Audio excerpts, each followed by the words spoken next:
Tuesday edition of Glenn Clark Radio. I'm Glenn. He's Griffin. Coming up this hour, Karl Ravech is going to join us. Busy man. College basketball season. He's thrown right back into baseball. He did Orioles Red Sox yesterday. Obviously, highlighted by the return of Felix Bautista. We will discuss that with him. Also later on this hour, our friend Kyle Goon from the Baltimore Banner will check in. I wrote about yesterday the Ravens' zero-tolerance policy that no longer is and really never was. And he actually wrote about it as well. So we commiserated. He's going to hop on with this morning. We're going to talk a little bit about that. Plus, you never know what might pop up during the course. Hopefully something, because otherwise we're back to dancing. I mean, we're just back to interpretive dance. And what's wrong with that? I mean, it's not wrong. Yeah, I just don't know that it's what everybody's looking for. But we'll have more during the course of the next 2 hours. Today's show, I wouldn't say brought to you by, but a reminder that Stan the Fan Charles and Luke Jackson are headed to Sarasota to bring you on location Orioles coverage here in the next couple of days. And all of their coverage at PressBoxOnline.com, Facebook.com/PressBoxSports, YouTube.com/PressBoxOnline. It's all going to be brought to you by HelpMyGamblingProblem.org, Easy Pass, Costas Inn, and Live Casino and Hotel. So make sure you are checking all of that out. We're looking forward to all of the coverage that they're going to be providing for us. Look, you guys know spring training baseball, not for me, the same way that preseason football. I just can't watch exhibition sports. It's with no offense to those of you that enjoy exhibition sports. It's just not for me. And as we talked about with Jeremy yesterday, part of it is because I actually feel like I'm unlearning. It's a net negative for me in the process because I convince myself that if I'm watching something, it has to matter, when the reality is it doesn't. It's not real. I say all of that to say that, like the rest of you, I was very excited about the idea of watching Felix Bautista yesterday. And so, yes, while I did not watch the entirety of the game at all, nor would I ever, I did, unless they paid me. I take that back. If they paid me, then I would do it. Or I try to think if I ever watched like the entirety of when I was. Or for the love of the game, obviously. No, I definitely wouldn't do that. Like when I would go to a lot of spring training games in Arizona, I still didn't typically watch all of them. I watched a good bit. Oh, because you were drunk the whole time. And well, some of that is true. Sometimes it was just I was hanging out with my friends, and maybe in there I might have. I don't know. Maybe it's possible, but it seems unlikely. I did have Griffin check in on, hey, where are they in the game? What's going on? To know when to tune in to watch Felix Bautista. That was my priority. Watch Felix Bautista. And not watch Felix Bautista because it mattered who he struck out or it mattered in what manner he did. Not that. Just to see him. That's it. Just to see him. And so the conspiracy theorist part of me would say the Orioles purposely planned this because the game was on ESPN and they worked. If that's any of that's true, thank you. And again, more of the games should be available on TV, despite the fact that I'm the one telling you that I'm not going to watch them. They should be available to be watched. But if the reason why Felix Bautista made his first appearance yesterday is because the game was on TV, then thank you. That's a good decision. That's not a, conspiracy theorist problem. That's making a good decision for your fan base. Now, if he was available a week ago and they pushed back a week, maybe that's a different conversation. But if it was the difference in a day or two, then correct. Yes, Felix Bautista looked good. No, he wasn't hitting 100 on the gun, nor would you want him to the first time out in over a year. You would probably say, hey, bud, ease up a little bit. Don't hurt yourself. I think he topped at 97. But if he's hitting 97 in his first outing, and we're still the better part of a month, I don't know what this is. Is that a sounds like an ice cream truck. All right. I know it's supposed to be nice today, but already? I don't think it's wheeling through this sidewalk. That would be very surprising. Sorry. That was. Yeah, he topped at 97, and that's good. If that's where he is now, when we're still a month away from the start of the season, not fully, but nearly a month away from the start of the season, yes. Yes, I'll take that. Yes, sign me up. That smells like he's going to have a few more opportunities to pitch. And it does smell like it keeps opening day in the realm of possibility. Does it matter that he went 3 up and 3 down? No, doesn't really. If he had given up a home run, I probably wouldn't have felt all that differently. It wouldn't have looked as cool when we were sharing it on Twitter. It wouldn't have gotten as much internet high-fivery. But it wouldn't have mattered. All that yesterday was seeing Felix Bautista pitch again. That's what it was. And a reminder that that is something that is going to be different. As we continue to deal with the fact that on paper, this team doesn't even appear to be as good as last year's team, which wasn't good enough, it is a pleasant reminder of how different the team was from 2023 to 2024. It gets you into that like place where, oh my God, if it could have only have been Corbin Burns and Felix Bautista, like for 1 year, that would have been. But still, it's a reminder. Does it make all the difference? No. Does it make you suddenly say, this pitching staff is great? Of course not. Does it guarantee that Adley Rutschman's going to be the correct version of Adley Rutschman and Jackson Holiday's? No, none of those things. But it's a pleasant reminder of what wasn't a year ago and what might well be again this year. And for that inning, I happened to watch the ESPN broadcast, not the MASN broadcast. And that conversation was driven by the secondary effects of the return of a Felix Bautista, that you can then slot the bullpen a bit more correctly around that. As we know, it was kind of disastrous trying to figure out who should pitch where as Craig Kimbrell imploded and no one ever fully settled into any particular role. You have this group of guys who, when on, you like. You like, most of them. There's a huge question as to whether or not they'll be on. That's sort of the Gregory Soto, Seranthony Dominguez issue in particular. Are those guys on? Because when they're on, they're excellent. It can be a little bit of the other thing. You add in Ynier Cano, the whole deal. If you can slot those guys a little bit more, now Andrew Kittredge obviously goes into the mix this year. You can start convincing yourself there's something going on here. And even to the point where if one or two of them doesn't work out, you still might have a 7th and 8th inning, a right-handed, a left-hand. You might still be able to line up everything correctly knowing you've got the 9th inning figured out.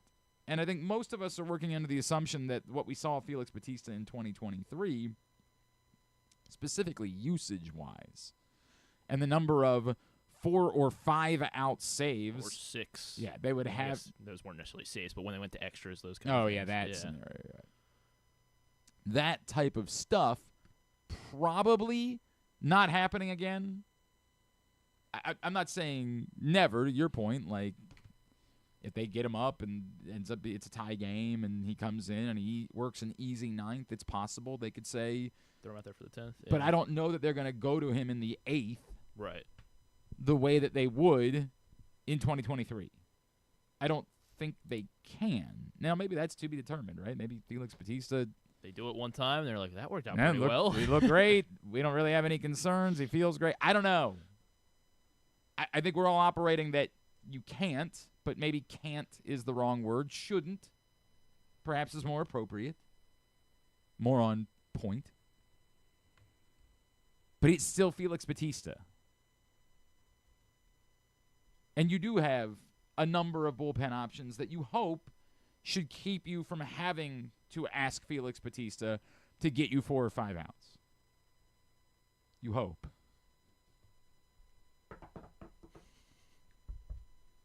It was great to see Felix Bautista.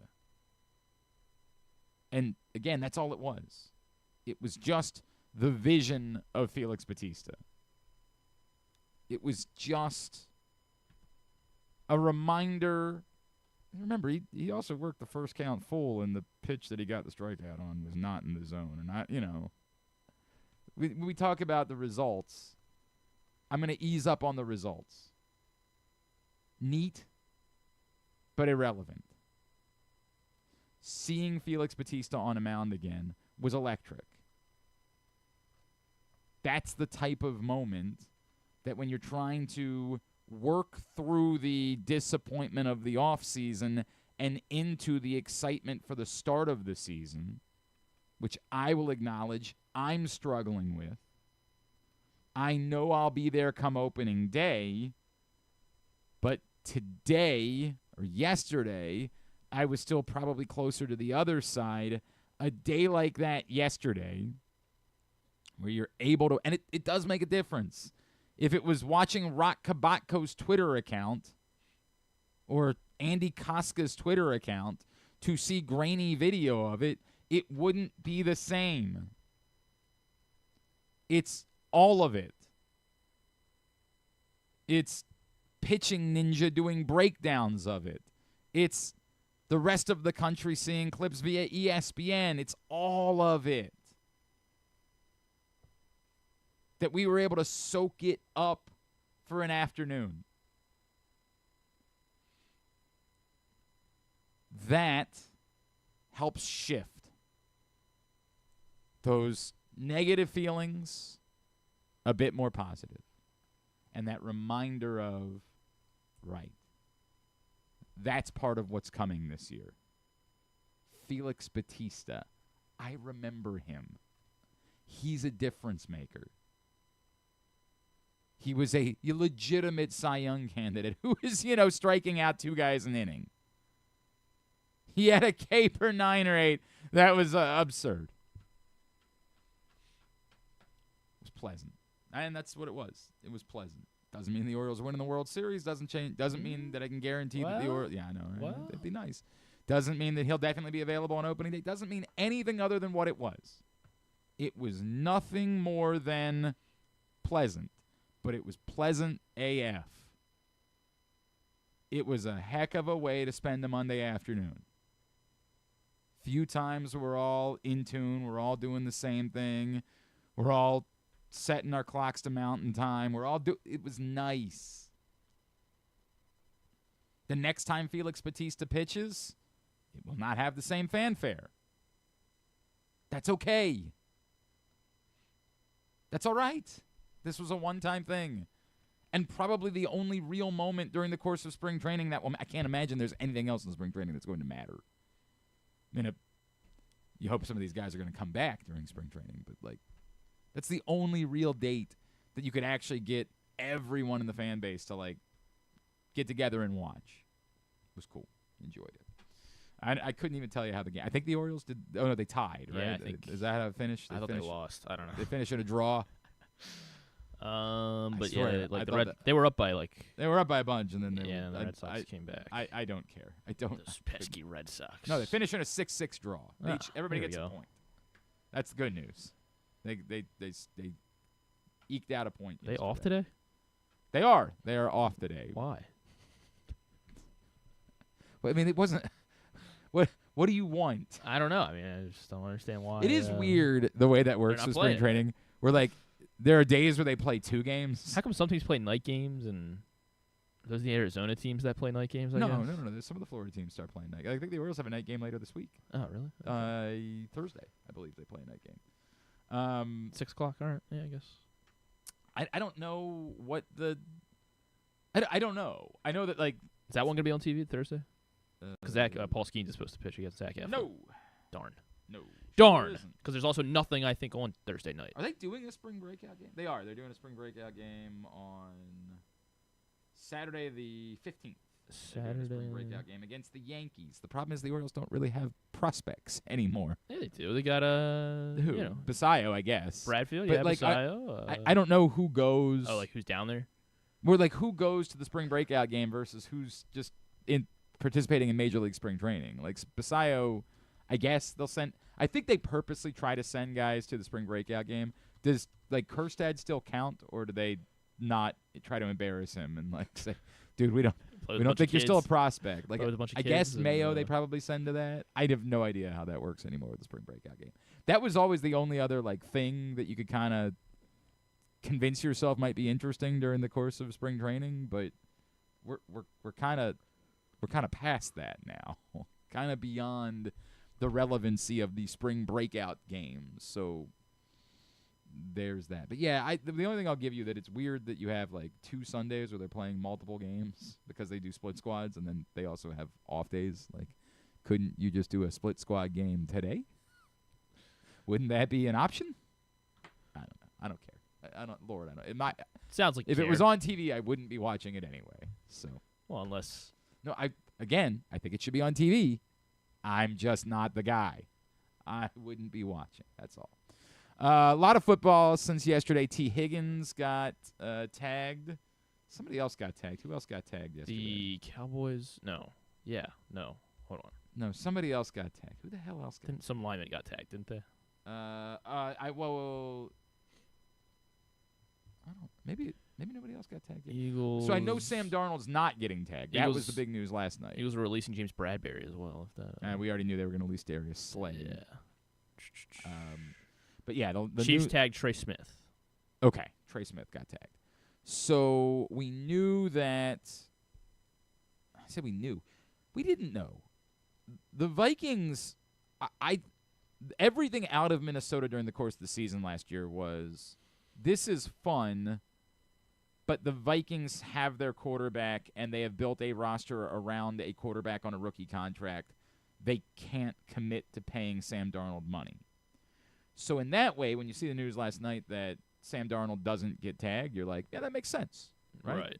But then when the follow-up is, but they're still looking to explore options by which he could stay in Minnesota, you're like, no, that doesn't make sense. Because if they tagged him, well, if they tagged him, the number would be okay. But like, 30, whatever. There's nobody else. There's a handful of teams. The Giants need a quarterback. The Steelers need a quarterback. The Raiders definitively need a quarterback. These are just teams that definitively need a quarterback, right? That don't have a starting option on their roster. This goes beyond teams that like you feel like could definitely use a quarterback upgrade, like Seattle could use an upgrade.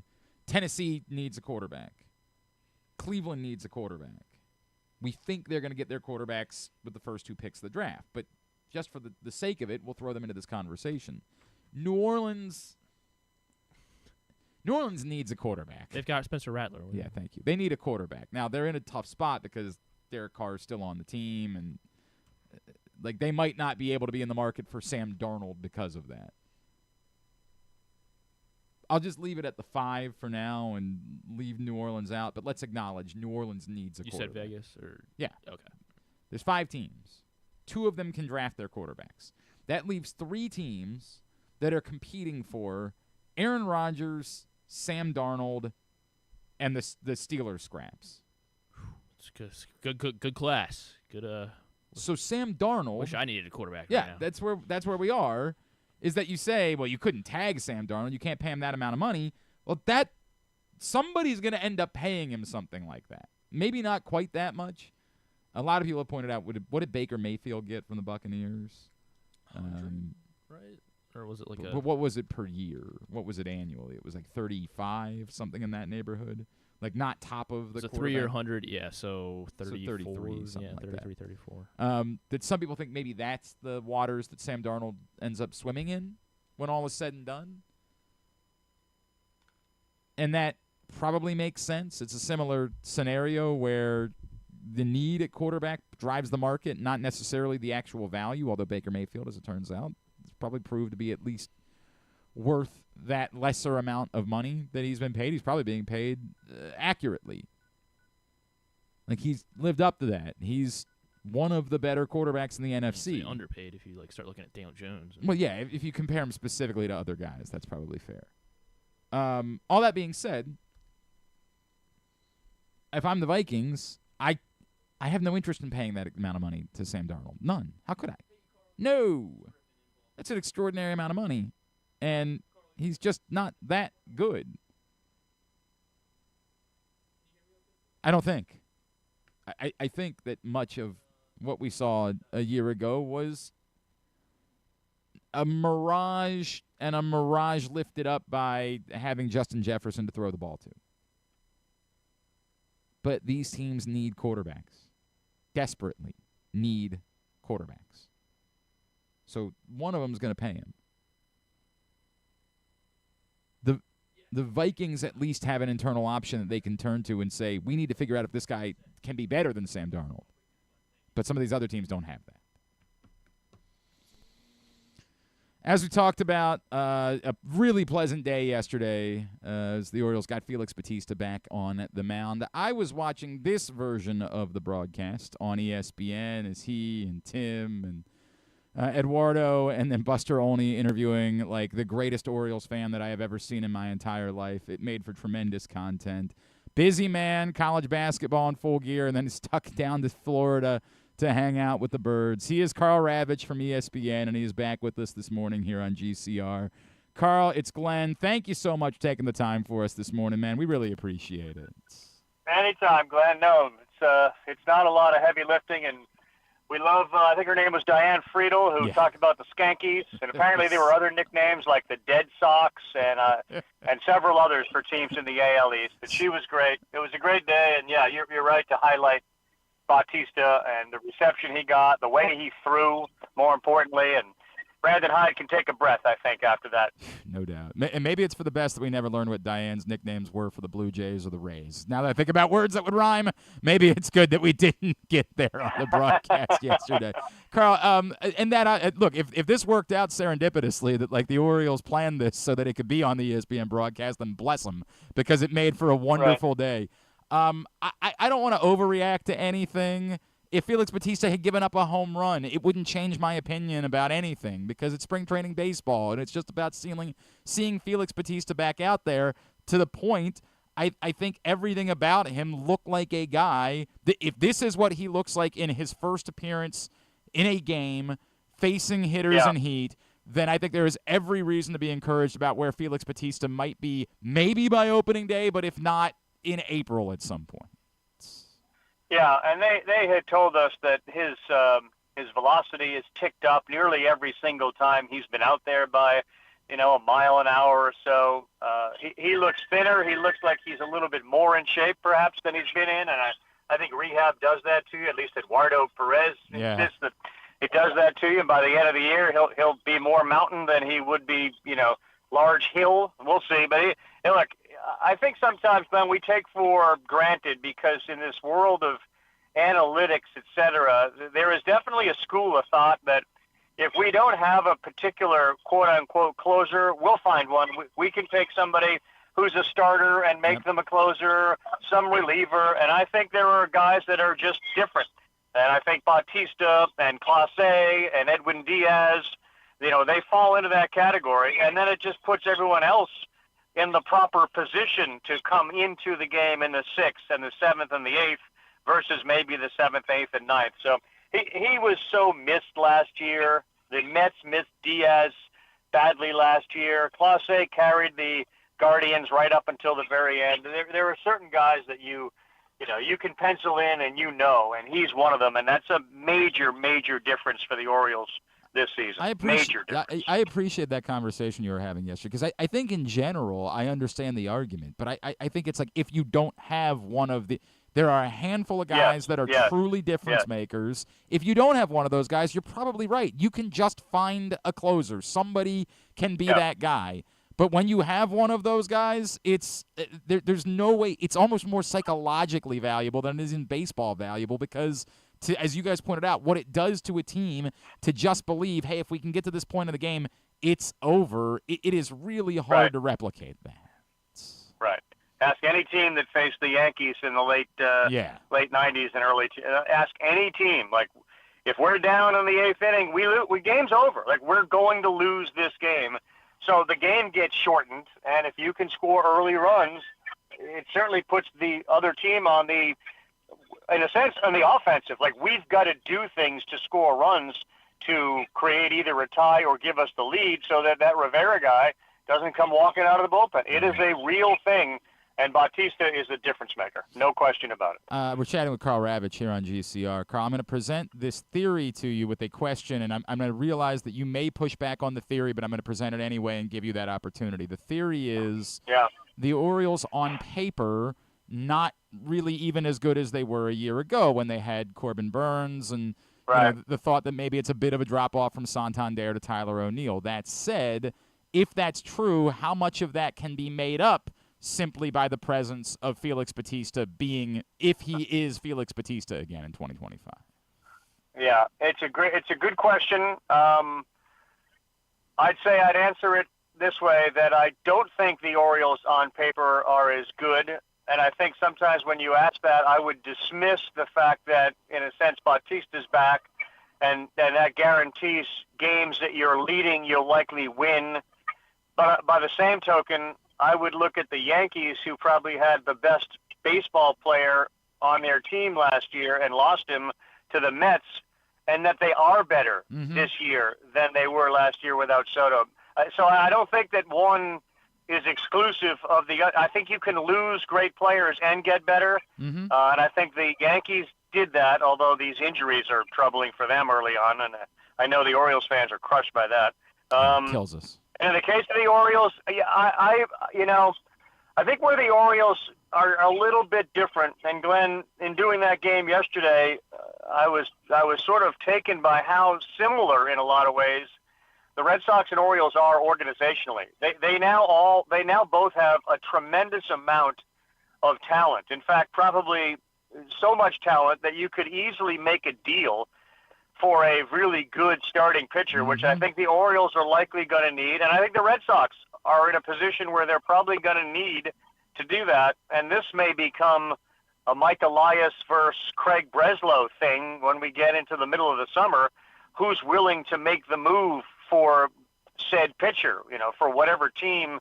And I know the Mariners seem to jump to the top of that list, but I don't think the Orioles took a huge step back losing Burns and Santander, because I do think they have a lot of really talented players, and some of whom didn't perform last year, especially in the second half, that if they do, offensively they're as good as any team in the American League, and probably a notch below the Dodgers, but everybody, to me, is a notch below the Dodgers. So I don't think that, I'd almost put them neutral. I've seen some different graphs where their win total comes down a little bit. I don't know. If they go and acquire a pitcher and all the position players do what they did last year, and Adley has a second half, and Westberg continues to get better, and maybe Hurstad plays more,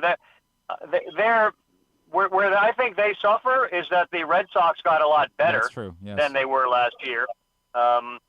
And boy, Brandon Hyde ripped off the 5 starters for the Rays, and you're like, holy smokes, you're right. Like they're not a pushover. They never have been.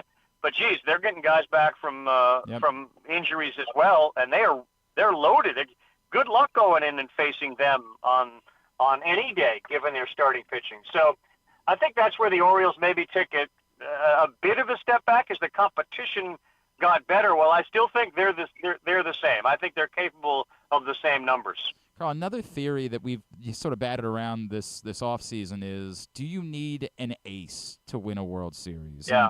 And the Dodgers, it's so unfair to talk about the Dodgers. They didn't have a true ace, but they had Yamamoto, right? And Flaherty was great. Yeah. Like they weren't maybe aces, but they were like 1Bs or something like that, if you will. And they also had, to your point, a lineup that was bonkers, just insane. So I don't know that the Dodgers are a good comparison, but I wonder if it's, can you bulk pitch your way through competing to win a World Series, or do you have to have that guy? Can you have 3 to 4 guys, starters that you count on, bullpen depth, and score runs and that be enough, or does it still require having that guy at the top of the rotation, either, to your point, acquiring him or maybe Grayson Rodriguez finally taking that step to become that guy this season? Right. Yeah, I would say the answer to that is very similar to the closer question when you have a Bautista. Are you better off with him? 100%. Can you win without that guy or Edwin Diaz? I mean, think about those teams that didn't have those guys that still made the playoffs last year. So yeah, I think a lot of things can go right, and you can win without an ace.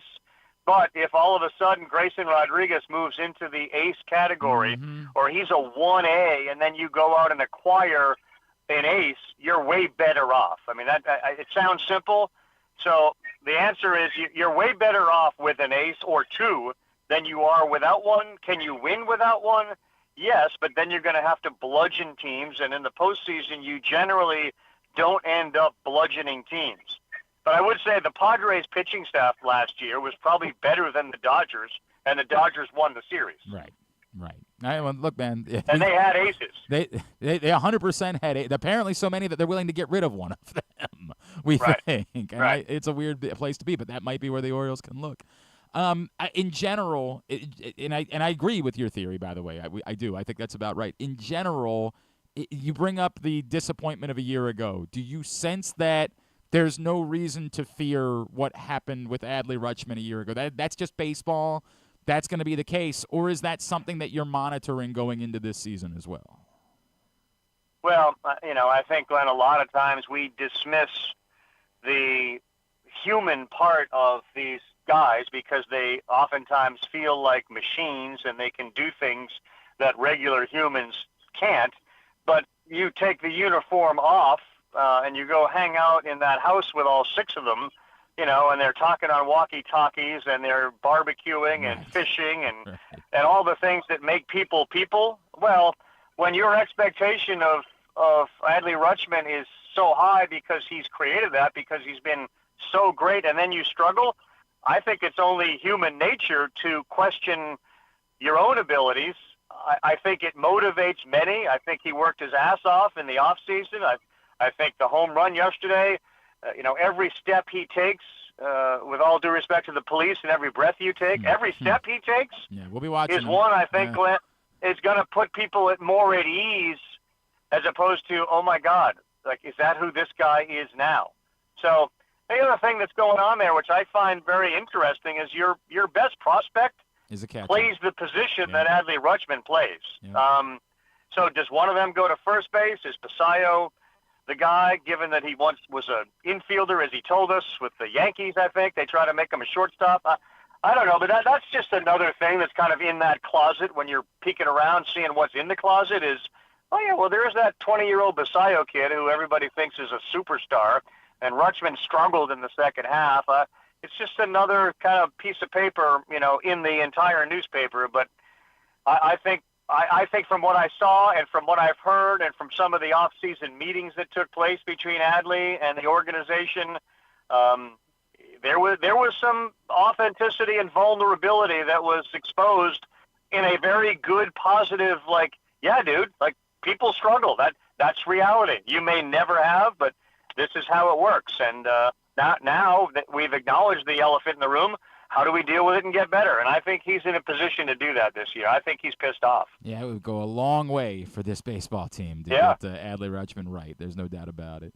Carl, what's the we're bummed, obviously, that Maryland's not on ESPN anymore because now we got a really good Maryland team and we don't get to hear you do any games. What's the line for you between baseball and hoops over the next couple of days and weeks? So we got two more baseball games. I'm in Lakeland tomorrow for the Tigers, and Thursday with the Twins and the Yankees. And then Saturday, the great Dick Vitale and Jimmy Dykes and me will be in Auburn for what's become somewhat of a meaningless Alabama-Auburn game as far as the standings go. But tonight, Auburn is playing at A&M. It feels like a potential letdown game. And Alabama wants to exact some revenge against the number one team in the country on Saturday. So it's a really good game, and then a little SEC basketball tournament before Major League Baseball kicks in on the 27th with Tarek Skubal taking on the Dodgers for us, which would be great. Not bad. By the way, all these scenes, no complaints. All these scenes with Dickie V these last couple of weeks, man, those have been special, right? He's special. He's a unique guy, no doubt. No doubt about it. Karl, always appreciate you, man. Know how busy you are this time of year. Thank you for hanging out with us for a few minutes this morning, sir. We really appreciate it. Anytime, Glenn. Always a pleasure. We'll do it again, I'm sure. Thanks, buddy. Karl Ravech from ESPN with us here on GCR. Appreciate him spending that time with us, and it was fun to have that crew. I don't want to take anything away from the MASN crew and take anything away from Kevin, or I think it was Rock that was working the game yesterday. But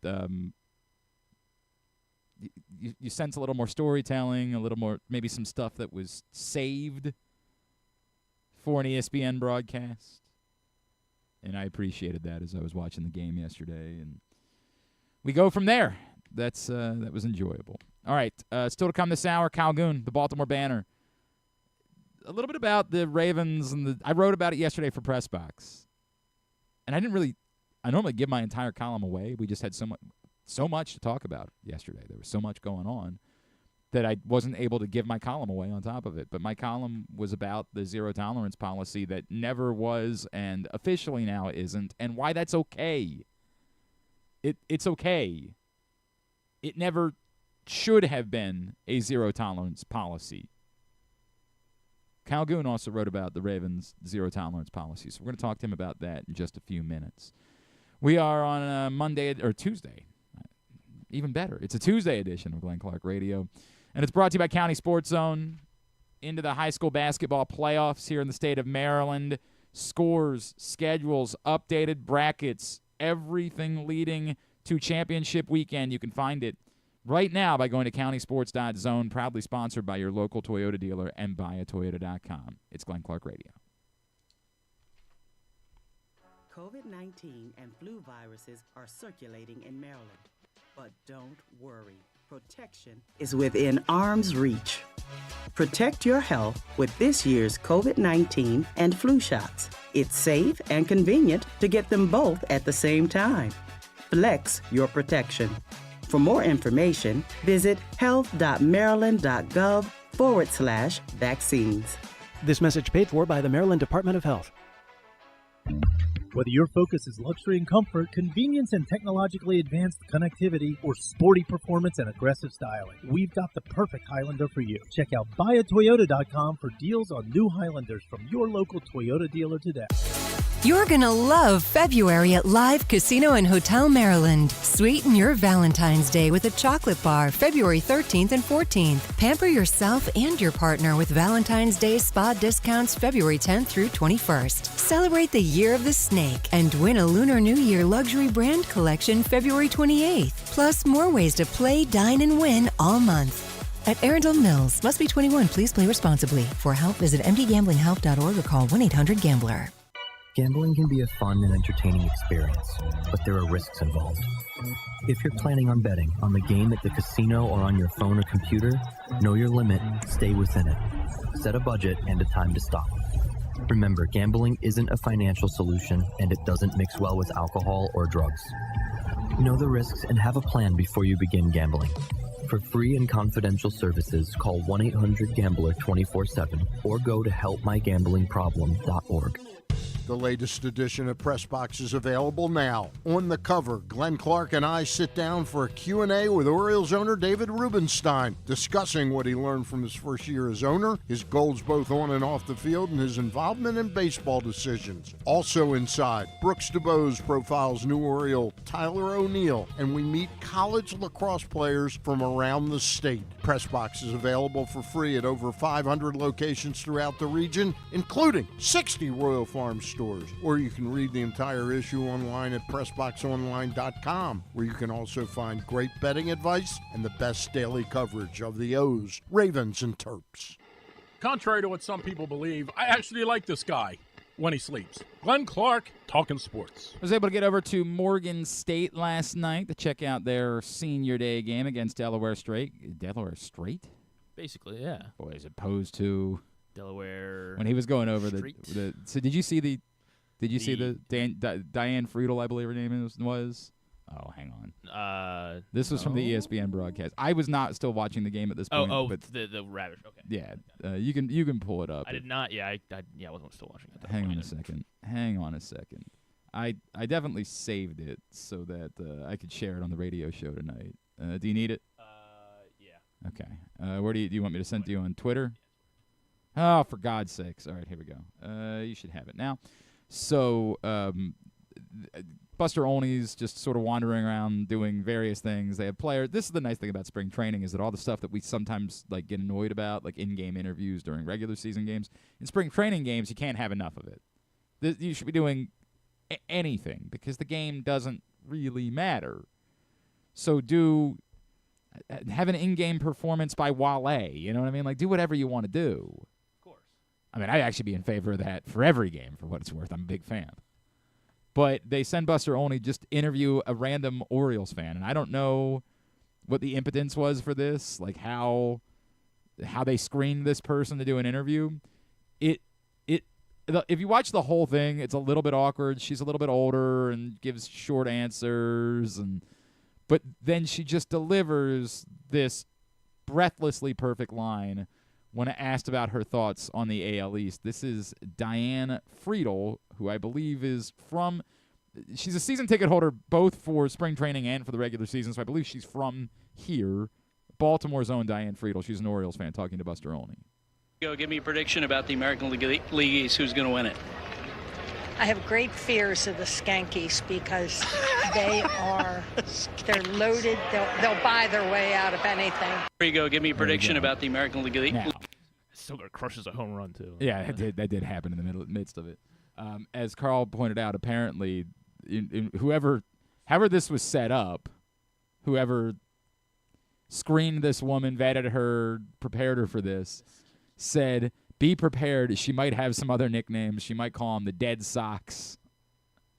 And then I just started to worry about maybe where she was going to go if she got to the Blue Jays. Started to worry a little bit about where she might end up.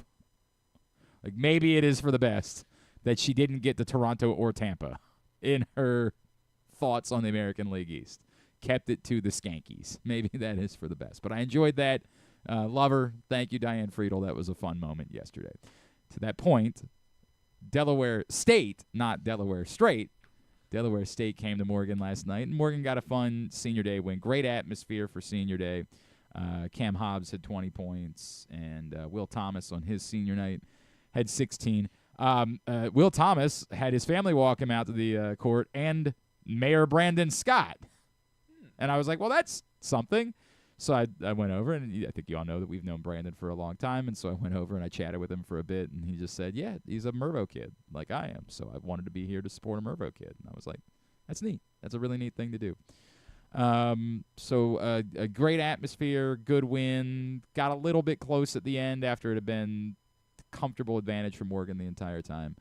Good win for them. One more left in the regular season as Thursday at Coppin State, the second Morgan-Coppin game of the year. And as I always say, if you're a Baltimore sports fan and you've never done Morgan-Coppin, you are not a well-rounded Baltimore sports fan. It should absolutely be something that everyone who says they care about Baltimore sports, and I know a lot of you would say, yeah, I'm just lying. I care about the Orioles and Ravens. That's it. And I get it. It's fine. You have whatever you're into, you're into.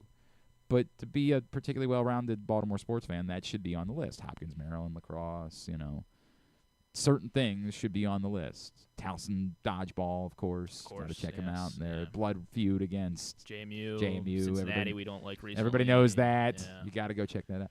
No, I mean these are things that you should have done at some point. So that'll wrap up the MEAC regular season on Thursday night. Morgan playing pretty well going into the postseason. And it was fun to be over there last night to check out their Senior Day victory. I know the news not quite as good for Coppin last night, but it's Morgan-Coppin, so you never know truly what might happen on Thursday. That's just the way that it goes. Loyola, speaking of the basketball, Loyola begins Patriot League tournament play tonight against Lehigh. Navy does not play until Thursday. And then the only other local team, local-ish, would be Mount St. Mary's. Still has to wrap the regular season with a pair of games this week. And then the MAC tournament is next week. So everybody else into the conference tournament play. UMBC plays on Saturday, and Towson, of course, starts the CA tournament on Sunday. So that's the rundown for everybody on the basketball front, but good to get over to Morgan State last night and check out the Bears. We're talking about Stan and Luke going to spring training. If you missed it, Stan and Luke got together yesterday, facebook.com/PressBoxSports. If you can see it there, click on the videos tab. Go to youtube.com/PressBoxOnline or PressBoxOnline.com/video as they discussed Felix Bautista's spring training debut and much more. Stan and Luke, facebook.com/PressBoxSports, youtube.com/PressBoxOnline or PressBoxOnline.com/video. As always, brought to you by the Costas Inn. I heard from him yesterday, and then I went and saw the column that he had written about the Ravens and the zero-tolerance policy that never was or is or was or something. And wanted to chat about it, and, of course, happy to do that, as the Banner has obviously provided the bulk of the reporting about this topic and the prodding that got us to the Ravens acknowledging, no, there's not a zero-tolerance policy, which, as I said yesterday, is fine. That's the way it should be. Let's talk about it now. From the Baltimore Banner, he is our friend Kyle Goon, and he is back with us now here on GCR. Kyle, it's Glenn. It's always good to talk, man. Thank you for taking the time for us this morning. Yeah, Glenn, thanks for having me on. So you have this is something that you've been interested in for some time, before the Justin Tucker, revelations even came out, correct?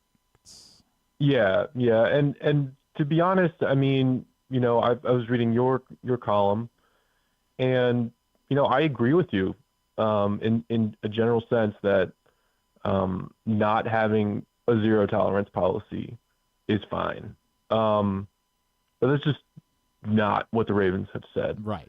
And my main issue, as you're kind of alluding to, is that a year ago, when Zay Flowers was under investigation by Baltimore County Police and the investigation was closed without any charges, I asked, what did zero policy mean, or zero tolerance mean? And I did not get the clarification that we got the other day at the NFL Combine, where I was in Indianapolis, got the clarification in person, and it was after Eric DaCosta and John Harbaugh had answered several questions about zero tolerance, and I sort of was asking myself, what are we doing here? Right. What? And the timing is more the issue than the policy itself, to me. So let's walk through that, right? Because it's funny. I don't really cover the teams anymore. I'm kind of past that part. But like I had said, if I still, like I used to go to the Combine years ago, if I still did, that would be the way that I would approach it. Is I would have liked to have said that, have them define it. And so I appreciate that's the way that you were thinking about this as well, which is, what does this mean? Because you can't use it when it's comfortable. That doesn't work. But at the same time, I do understand that situation. Like, do you bring up the Zay Flowers? It's complicated. If something happened, I'm not comfortable with that, but I get that it's not easy. And if you don't have evidence, then what do you do with that? It is a complicated conversation that I can understand why it was easier for them to just hide behind it, but you can't hide behind it if it's not factual. Yeah. And I mean, even though you don't cover the team currently, I mean, you know what this job entails. Mm-hmm.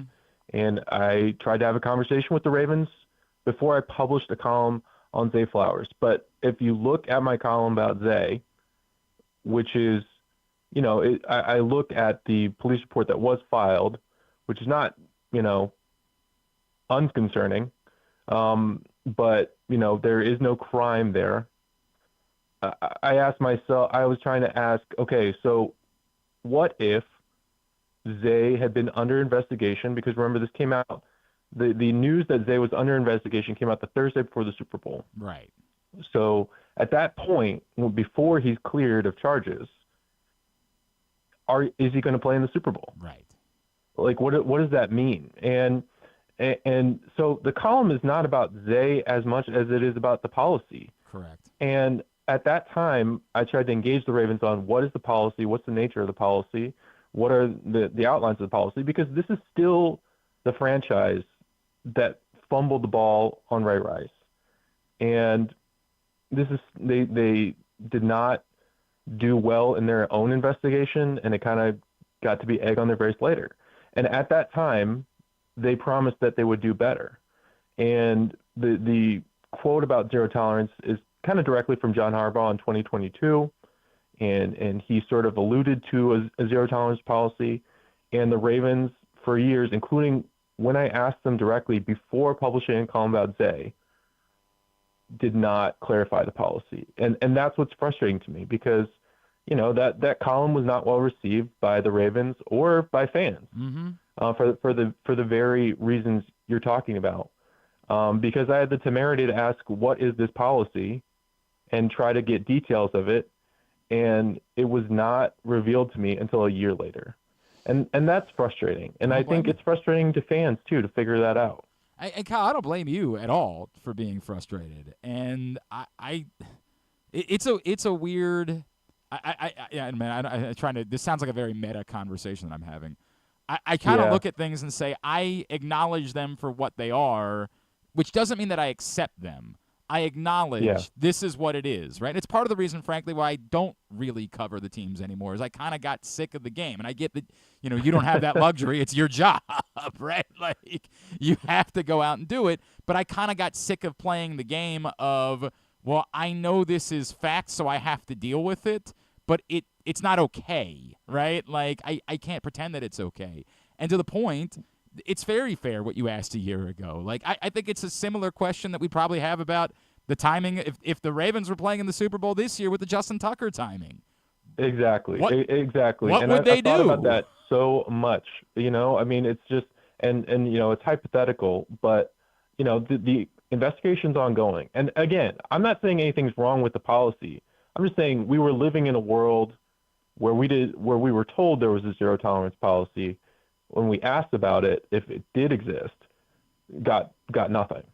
And that's kind of what I, you know, feel like. I mean, I worry that people who read me and people who listen to me on your show think that my whole idea of what my job is to check out who's Boy Scouts. Right. And I promise that's not what I want to do. I don't want to legislate behavior of these players, because we all know not everyone's squeaky clean, including, you know, the people who cover the team, right?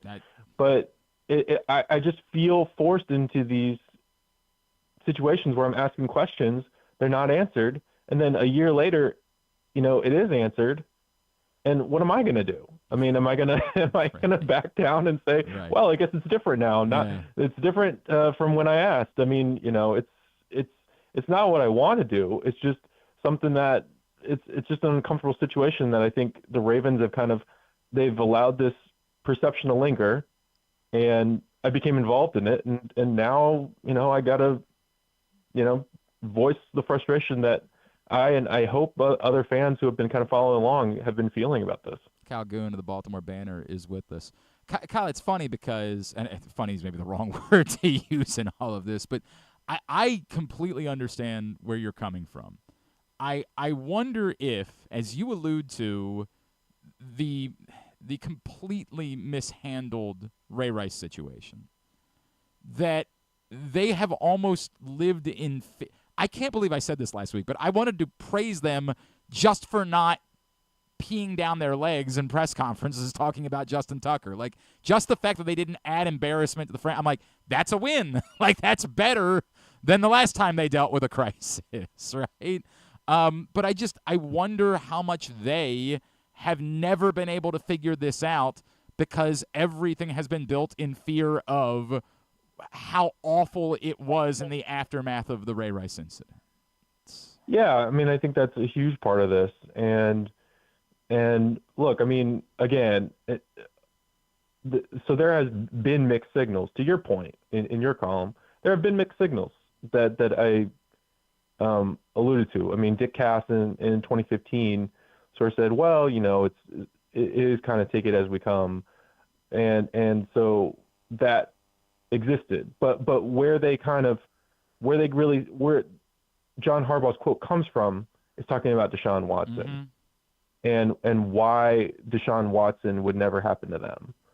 And, we have to kind of figure out where the NFL investigation goes. But, my colleagues, Justin Fenton, Julie Sharper, and Brenna have done really great work in investigation and talking to people who say Justin did some stuff almost very similar to Deshaun Watson.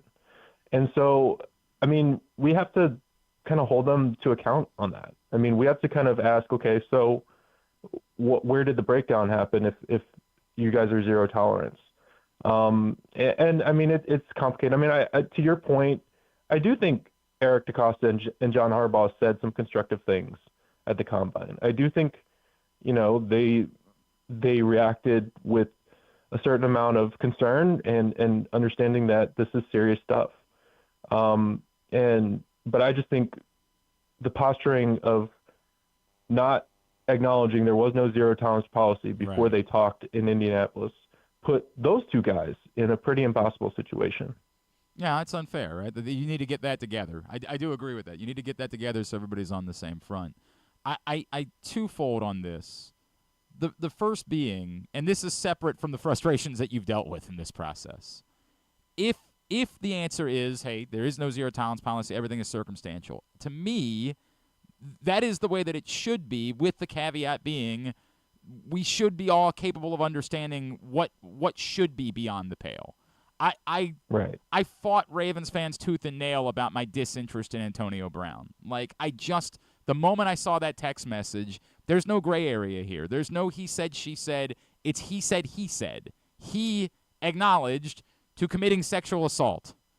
That's it. That's the end of the road for me. And it's why I always reference, whenever I talk about this topic, my own history of having been arrested for a DUI, because I don't want to pretend like I'm a perfect person. I've made mistakes that I've learned from and grown from. That happens. But there should, to me, always be certain things that we all as humans, and I guess maybe our culture at the moment would suggest that we don't, but I wish that we could acknowledge that certain things you don't need to employ someone if this is their background. I would like to think that domestic violence and sexual assault would be the two things that we could say, if that's the case, this person doesn't need to play for the Baltimore Ravens. And I know this is different for you because you don't root for the team. I can, say this because I don't have to cover the team. I grew up here. I would prefer to see them win. So a team that I want my kids to root for, I would like to not have those two things. I don't want to be confused or feel trepidation about having them root for players that have committed those two particular acts. Yeah, Glenn, I grew up in Howard County. I grew up in Ellicott City. This was my childhood favorite team. I rooted for Ray Lewis and Terrell Suggs and all the guys who make you confront that ambiguity before I had the ability to express what that ambiguity was. Yeah. And furthermore, I've written about, and the Banner as a whole has written about the wonderful community work that the Ravens have done many times. Of course. Gianna Hahn, who's my colleague, has written about the women of the Ravens. I've written about Roquan Smith's work with House of Ruth, and specifically for victims of domestic violence. And I think that, or at least the way I view it, is if we're going to look at the good stuff, when the ambiguous stuff comes out, we have to take a look at it, and we have to re-examine it, and we have to take it seriously for the exact reasons you're describing. Because I don't feel like I can traffic in feel-good columns if I ignore the columns that demand some sort of questions, some sort of tough questions. And, I was kind of in my feelings about writing about House of Ruth, and sort of okay, when Zay is still under investigation, I have to look at this, and I have to ask what is going on here. And the primary thing that I took out of that was the zero tolerance policy seems very squishy, and turns out a year later, it doesn't exist. Isn't real, right? Not a thing whatsoever. How much there's still kind of an unspoken, whatever ends up happening in relation to the Justin Tucker investigation, I know the Ravens addressed the two powers addressed and told us when they heard about what, but I feel like that's still a part of this that seems unsettling for a lot of us that do ask questions, which is how would it be possible that these things existed forever, that you're an organization that's valued, it's a $1 billion organization that has people whose jobs it is to know everything that's going on and couldn't have known about this? Are you struggling with that aspect of all of this as well? It's hard for me to kind of address that head on. And as you may know, like, our coverage involves, working with attorneys. I mean, our reporters have been in contact with Justin's attorneys. Yeah. But I will say, I think it's a question that many Ravens fans are asking. I think it's and needs to be asked. And I don't know what it means either. Like, I don't know. I'm not trying to suggest that means that somebody can't be. I think it's a question that we are all kind of still dealing with. And I'll put it this way. Yeah. I'll put it this way. In the Ray Rice situation, Steve Bisciotti had to acknowledge never asking to watch the tape in the elevator for several months of Ray hitting Janae. And he had to have a press conference to address why that was. And I wonder if there's got to be a similar level of self-reflection in this case, if it's turned out that the NFL finds that what Justin is accused of happened, or if there's reasonable evidence that what Justin accused of happened. I think it's fair. And I think they'll require a lot of questions being asked internally and all of those things. And where that goes, we will. I don't know, but we will find out at some point during this process. Kyle, there's no pleasant way to wrap this up. Like, so okay, everything's good now. Like, there's no fun. I mean, listen, Glenn. I hope, because most of the time at this point, I mean, Twitter is a mess. I try to let my writing speak for itself, because I think about stuff a lot before I put it into the page, right? But I want people to know, I mean, I want to cover football. Right. After we launched our Justin Tucker investigation, like a week later, I wrote a column that's like, Lamar should have won the MVP over Josh Allen. You know what I mean? Like, that's the world I definitely want to live in. And I hope folks understand that. And, depending on what happens with this NFL investigation and what happens with the future of the Ravens and Justin, I mean, there might be a world where we can get back to that. But it's not necessarily the position I want to be in as a columnist who covers sports and who grew up loving sports and grew up loving the Ravens. But, it's just a tough position for me to kind of look back at the last year of covering the team and the Banner and the Banner's coverage of the Ravens and my life, and kind of wonder what that was all about. But this would have been pleasant to have known. Yeah, look, man, we could have some off-air conversations, and maybe we should. maybe we should get together for that, to talk about some of the frustrations that I have, and I'm sure we could commiserate and have some storytelling that would be very similar. Look, Kyle, reading, particularly your column about the policy, it's very thorough. It's incredibly well written, and you are right to point all of these things out. And everybody goes through this. The fan bases are fickle, and they want you to they go from like, how dare you ever be negative, to how dare you not try to fire the coach every day? You gotta ask the tough question. Yeah, right? I can't tell you how many times the Ravens lost. It's like, hey, I hope one of you guys has the guts to ask the tough questions. I'm like, the number of people. I try to do my job the same way every week. I don't know. They get so sick of me not saying that John Harbaugh should be fired. Just sick of you never calling for John Harbaugh to be fired. I'm like, what? Like, how does it work both ways? How am I too negative? I'm painting both sides of the unpopular road, because I called for John to have an extension before the Buffalo loss. Right. Dude, it sort of reminds me, I don't know if you were a Veep person, but like one of the early episodes of Veep where they're like trying to get somebody on, we need to put somebody from gas on Clean Jobs. And they're like, what if we go with a former gas person or former oil person? And they're like, Well, he's not oil enough, and he's too oil, and you just can't win. Like, you just can't win at the end of the day. That's the way that it works. Kyle, what is coming up for you? What is on the horizon that you're going to be working on here in the next couple of weeks? I mean, actually, so in hopefully a few minutes, we're going to publish a column about the end of the MASN infighting between the Orioles and the Nationals. Spicy, that I'm sure everyone loved covering for years, for 14 years, those two. And then I'm excited for basketball, which I think all of us are. Yeah. We've got Towson, got the Maryland women in the conference tournament. We have Juju Reese playing his senior day game on Saturday, I believe. So it's pretty exciting stuff, man. My last job was covering the Lakers, and I love basketball, and I am starved for more of it here. Yeah, Jonas and I were just talking about, we're both, Maryland guys too, and so like I know we were debating whether or not it's better to be there to just be able to sit home and watch and just not have anybody bother us. Well, Jonas is a very sit-at-home and watch guy, so that's a biased conversation. Psychopath behavior sometimes. It's maybe better that no one be around me. Like my kids have been watching some games with me this year, and I'm starting to realize that it's kind of rubbing off on my older son. Like, he's about as much. I'm like, oh, no, that's not good. Not good. Kyle, enjoyed it, man. Thank you for taking the time for us. At Kyle Goon on Twitter. Are you on Blue Sky as well?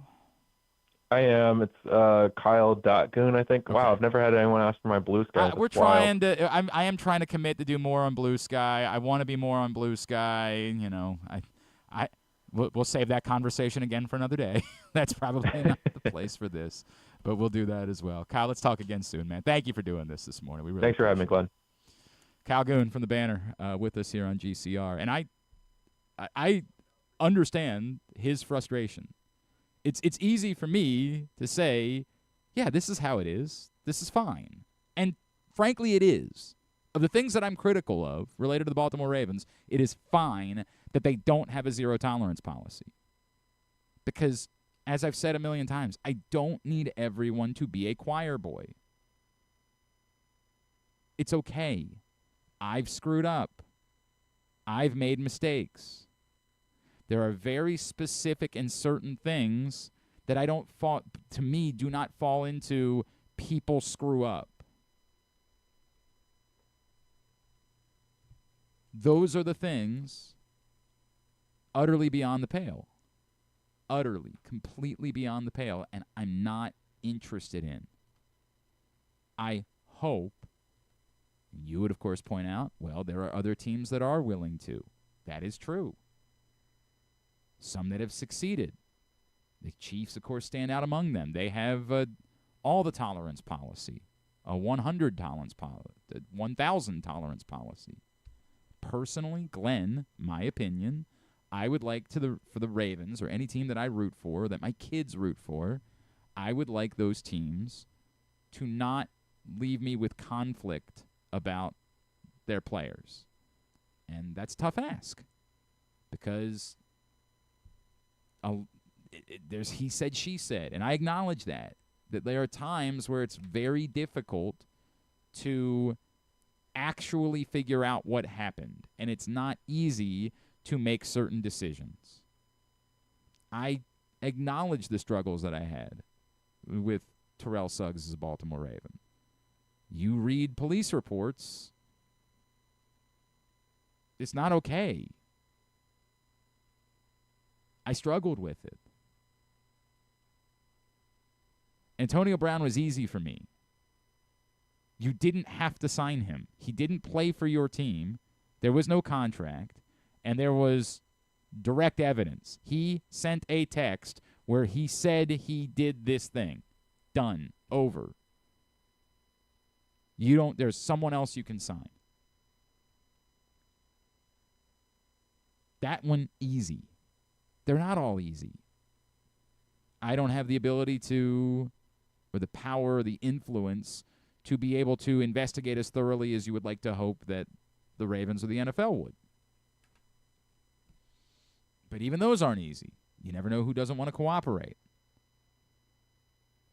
It makes all of this complicated. I don't know how this all plays out. Kyle is right to be frustrated. Like, he's just tried to ask questions, and the team gets pissed off about it. And if he had to deal with that, that's inexcusable. And they can be mad at me, and they can, think that I'm an asshole, and that's fine. I'll live with it. If they got pissy with Kyle Goon because he asked about the zero-tolerance policy that John Harbaugh said existed in the context of Zay Flowers, that's bogus. Now, what's that going to mean? Nothing. As I said before, they're in a place now where they have the power. They have the influence. They're the hot chick. They're the big fit. Whatever they do, even if they screw up, it kind of doesn't matter because they have the power. That's the sort of meta way that I've unfortunately have learned to live and look at the universe. Who has the power here? That's the way it's going to be. Now, that doesn't mean that we have to capitulate, but I might have to pay a price for it. If I call them out for that, it might very well be that they tell me, get bent. I've dealt with some of that. I have. It's what it is. I'm not going to stop. In the end, as far as the policy is concerned, zero tolerance makes no sense. Zero tolerance for specific things makes some sense. But even again, like the Zay Flowers one is very difficult. There was some incident, but we still don't really know exactly what happened. Something happened to a woman. Zay Flowers was present. List of what we know. If they did an investigation and they're trying to hide something else that they know, that's shameful. But I have no reason to believe that.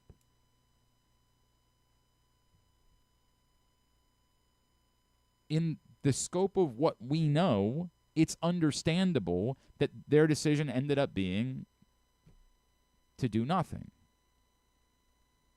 Because when we say zero tolerance, absolute zero is kind of impossible. But when it's more obvious, I'm glad the Orioles never signed Aroldis Chapman. Like, I remember my Cub fan friends being really torn about the fact that Aroldis Chapman was playing such a significant role in this moment they had waited their entire lives for. And they had to feel that conflict of, I don't want this guy on my team, but he's going to deliver me the thing that I've waited forever. That one, again, was a little bit more obvious. It had been adjudicated. I understand there are complications to this. I can be understanding of it. There's a whole lot of evidence related to Justin Tucker that it makes it very difficult to believe that it's all just made up. But what does that mean? Does it mean Justin Tucker's unemployable? Does it mean he needs to serve a long suspension? I am for everything having. Let's deal with the merit of all of this on its own.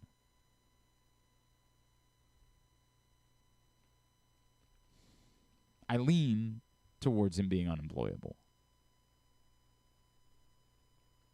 But absolute zero tolerance is kind of nonsense. And it felt like an overreaction to one incident where they screwed up. We need to say we have zero tolerance because we need to make it seem like we've completely flipped, a total 180. But I don't think it's actually it's not an actual appropriate way to run an organization. Mm.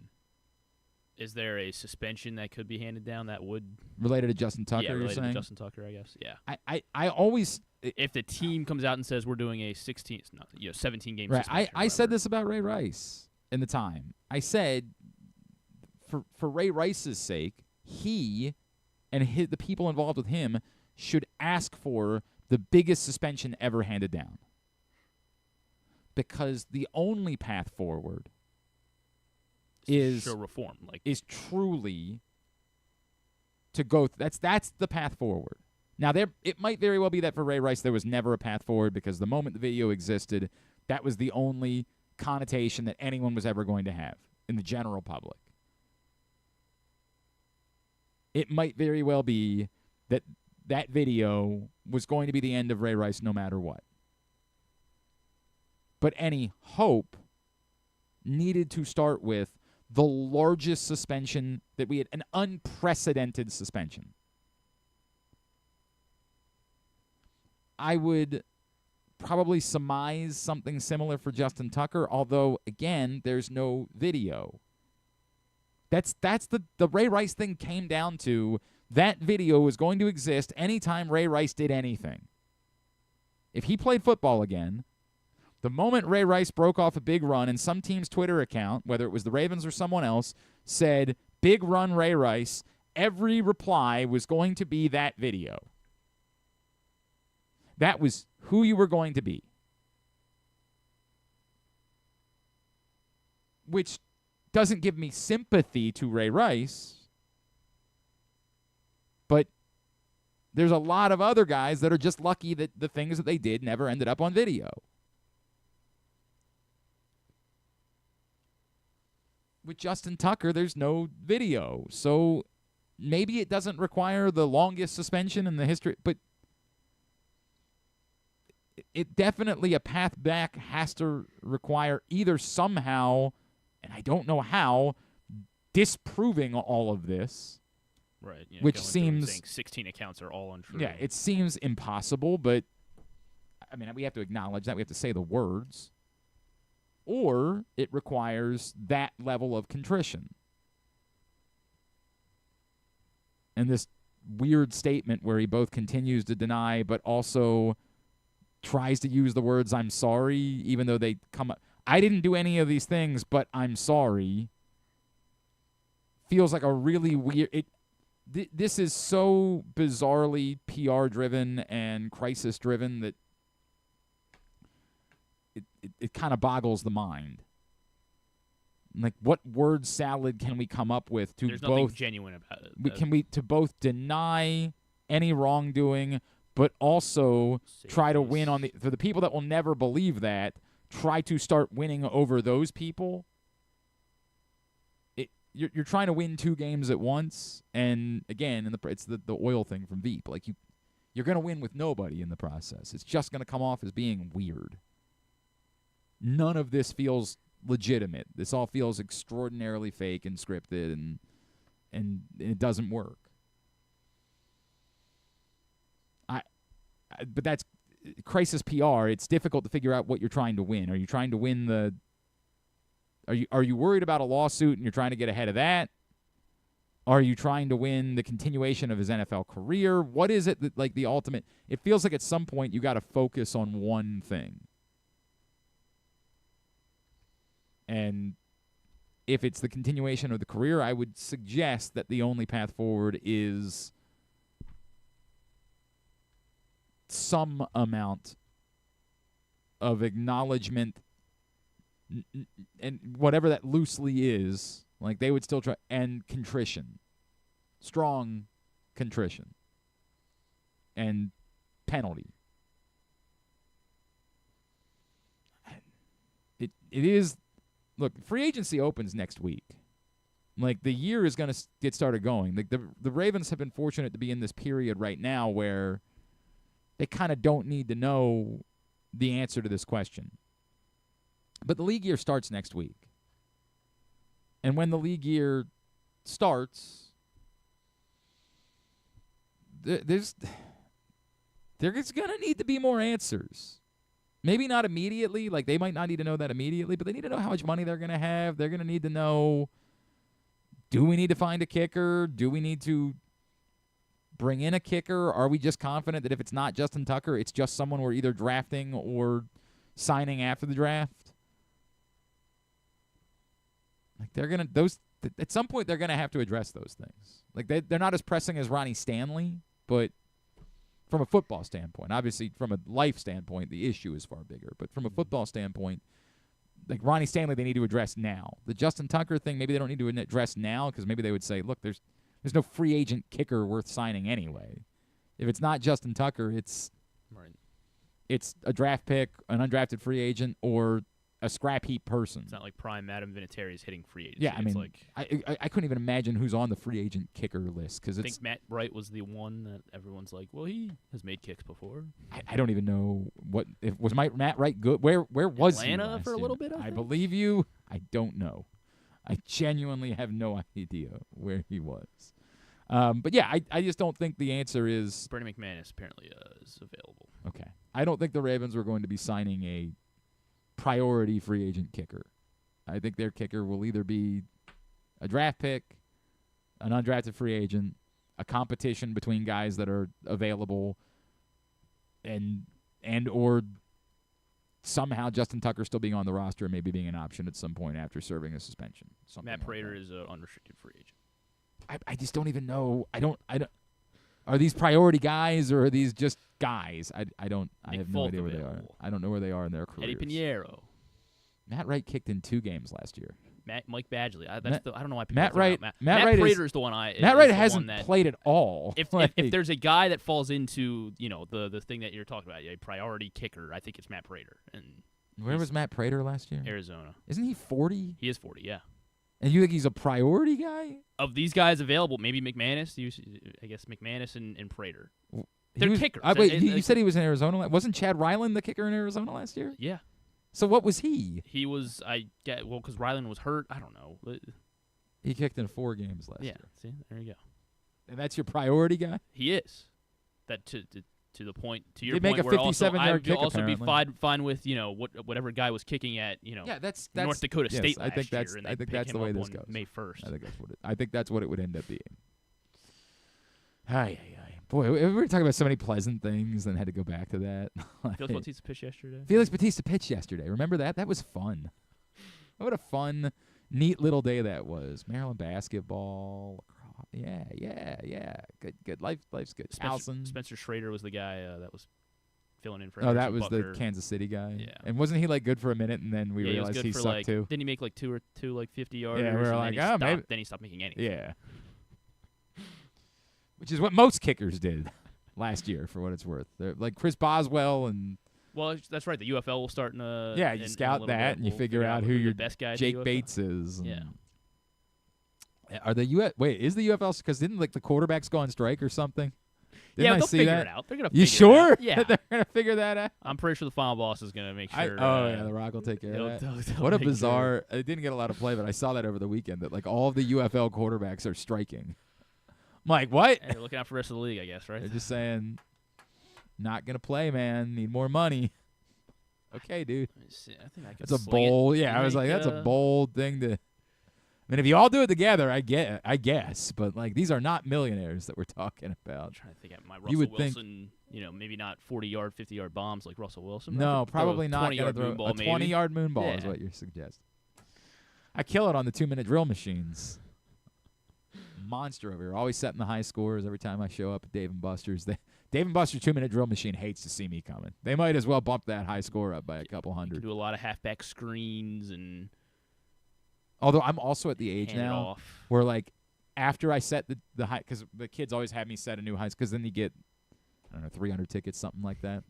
So they have me set on both machines, and then after I do it, shoulders feeling it. I'm like, oh, I'm that age. Gonna ice the shoulder when you get back. Yeah, right. I'm that age. What happened? Playing a video game. With Dave & Buster's. Yeah, that's where we are. Not ideal. There was only one sports question apparently. I didn't get the trivia last night. It's a good thing because as they were sending me the questions, I would not have been much help. Woo, boy. It was a bloodbath. Although I gave them all. I was sitting with Patrick Stevens at the Morgan game last night, and he was like, oh, yeah, the first astronaut's Mae Jemison. I'm like, yeah, of course. So why Sure. doesn't Patrick come out to the trivia? Because he's busy on Monday night covering MEAC basketball. Yeah, well, what about the off season? I I have suggested to him that perhaps he should join our team. Tell him his priorities are correct. Yeah, MEAC basketball won. Right, and then trivia. But then once there's no MEAC basketball. So the only sports trivia question was, who are the three, and this, of course, all eras, who are the three women's tennis players who have won at least 20 Grand Slam titles? So you would have had that. You would have gotten that one. I mean, this one. Go ahead. 20, Billie Jean King. No.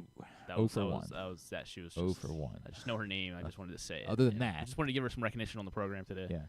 I knew it wasn't her. Right. That's because it'd be Serena. Serena Williams. Technically not the most all time, but it's a technically. Okay. 20 Grand Slams, women's tennis players. Mm-hmm. Because then that would also be 20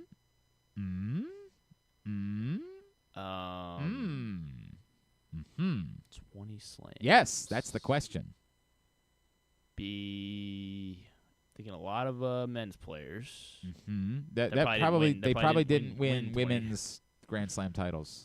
Somebody would make a joke. Oh yeah, you sure? A lot of mouth breathing. Serena definitely did.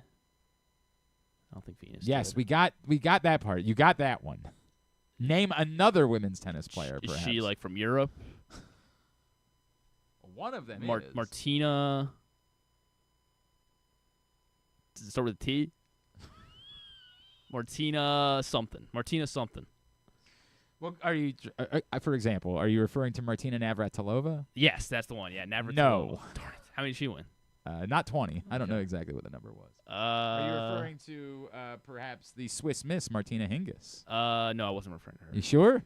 What? Hell of a player. Did she win 20 slams? No, certainly did not. Okay. Hey, I didn't think so. No, I knew she didn't. No Martinas on the list. Was there, because it was, right. Courtney. Shoot, what was her name? Don't know where you're going with this one. No, it's not Courtney. Don't know where this is headed. Darn it. Because it was, Right. One whose name came up when you and I were chatting about something yesterday. Something yesterday? Yes. Because we're talking about Andre Agassi. We, of course, were. And did he marry someone? His son, whose mother is... So he's able to play... Mrs. Agassi? Yes, not at all. But she is Mrs. Agassi, but does not go by that name. Right. Yeah. His son is playing for Germany in the World Baseball Classic qualifiers because his mother is German. And his mother, of course, is the third all-time winning Grand Slam artist of all time. I don't know. Steffi Graf. Steffi Graf. Darn it. It's on the tip of my tongue the whole time.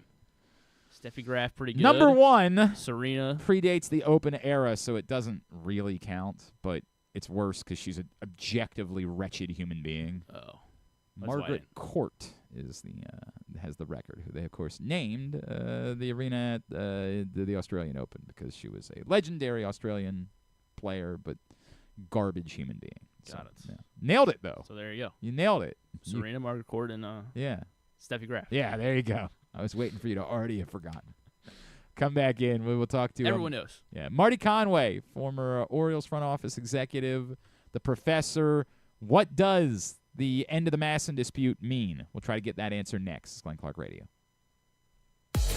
You're going to love February at Live Casino and Hotel Maryland. Sweeten your Valentine's Day with a chocolate bar February 13th and 14th. Pamper yourself and your partner with Valentine's Day spa discounts February 10th through 21st. Celebrate the Year of the Snake and win a Lunar New Year luxury brand collection February 28th. Plus more ways to play, dine, and win all month. At Arundel Mills. Must be 21. Please play responsibly. For help, visit mdgamblinghelp.org or call 1-800-GAMBLER.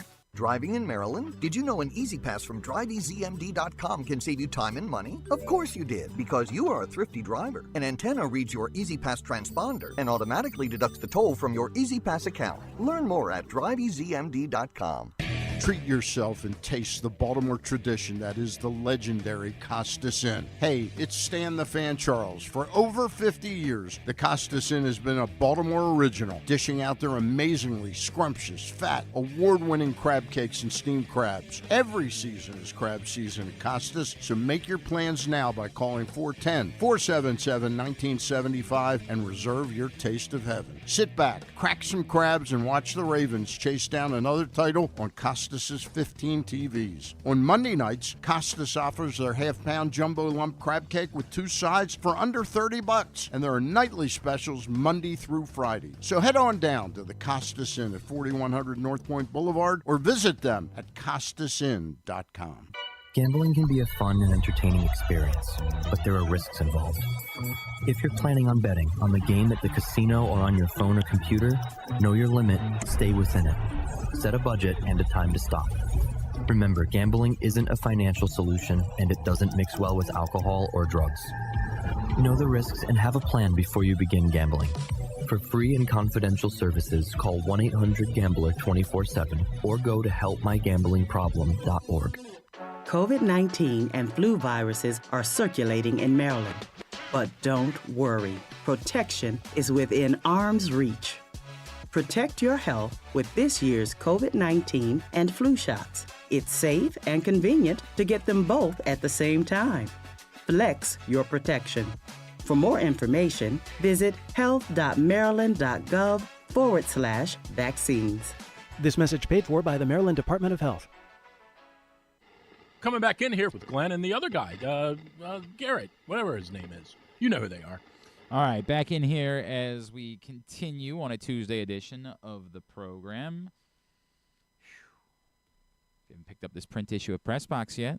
Make sure you go do it today. On the cover, David Rubenstein, Stan the Fan, and I sat down for a long conversation with the new owner of the Orioles. Covered a lot of ground in that chat. Also inside, profile of Tyler O'Neill. Get to know one of the newest Orioles. A lot of college lacrosse content inside this print issue as well. Available for free at your neighborhood Royal Farms and at those hundreds of locations around town where you find Press Box. Go read it all today at PressBoxOnline.com as well. The new print issue of Press Box with David Rubenstein on the cover. And speaking of the Orioles, significant news yesterday as after all of these years, a decade and a half, the MASN dispute, which has been a ubiquitous part of our lives, is just over. It's just ended. So what does that now mean? Well, let's try to make some sense of it. Joining us now, a friend of ours, sports business professor down at Georgetown, a front office executive with a few different pro sports teams, including the Orioles over the years. He is Marty Conway, and he is back with us this morning here on GCR. Marty, it's Glenn. It's always good to chat with you, sir. Thank you for taking time to educate us this morning. My pleasure, Glenn. Good. Great to be with you. Marty, I will posit a theory to you and allow you to respond. My gut is that we finally reached a point where very intelligent people involved read the tea leaves and said, hey, cable isn't really a thing anymore and isn't going to be a thing at all within a number of years. What exactly are we doing here? And my gut is that as much as this is the resolution of a dispute that involves a lot of money, it's also kind of the tacit acknowledgement that, like, there probably isn't going to be a MASN or, like, regional cable networks in the next 5 to 10 years. Well, there's that for sure, which we can get into. And then also, I think maybe people finally came to realize they were tired of paying lawyers because that's who was getting paid over the last 12 or 15 years, as you said. And they'll probably end up paying more lawyers than they pay baseball players. But so maybe someone finally came to their senses. But you're right. There's two things about this. Number one, there's the business element of it, which clearing this up for both teams, frankly, to the extent we're talking about the Orioles in particular, there's more clarity on who we are obligated to pay, how much, when we're obligated to pay that, and then how do we factor that into how we pay players and, ticket prices and everything else. You can't really conduct an effective business operation in sports when you don't really know with clarity one of your top revenue streams, local media, and you don't know where that is or where it's going with certainty. So that's number one. And their second part, you're onto it. This will open up the opportunity fully, I presume, in the next year, where they will be able to not only have cable, because cable's going to be with us just like dial-up phones were there until people rotary dial, until they couldn't anymore. People will still have cable at some point, but it opens up the opportunity for a direct-to-consumer application for your phone, for your TV, for your tablet, where you'd be able to watch the games when and where and how you choose to, which we know right now you can't do. I just get the sense, because I feel like from an Orioles fan perspective, Marty, that there are people that would say, hey, this is good news, right? Like now the Orioles have MASN to themselves, and it can be an Orioles-centric network and all. I just think that we've kind of gotten the answer from the Orioles. Like even as new ownership came in and kind of looked at everything, they didn't throw a ton of upgrades behind MASN. They didn't say, hey, we need to air more spring training. It just sort of feels like the writing's on the wall that they know that's the way to go is to have it. Maybe it's your own app. Maybe there's a MASN app that exists or whatever you want to call it. That the idea of having a 24/7 cable network and being responsible for programming and having to pay union people in order to produce programming is just sort of something that it doesn't really make sense for much of anyone at this point. Well, the business, regional sports networks are a melting ice cube, and way to put it, more bluntly, right? And so there was no economic value, no return on the investment, literally to put anything else on the network over the last 5 or 7 years, other than just to amuse people, frankly, with the kind of, programming, et cetera. All the heat and action is around the games. And so that's really where it's come down to. Even the most rich cable networks are looking at ways to economize and to do that because of the revenue stream cable subscriptions that are falling off of a cliff.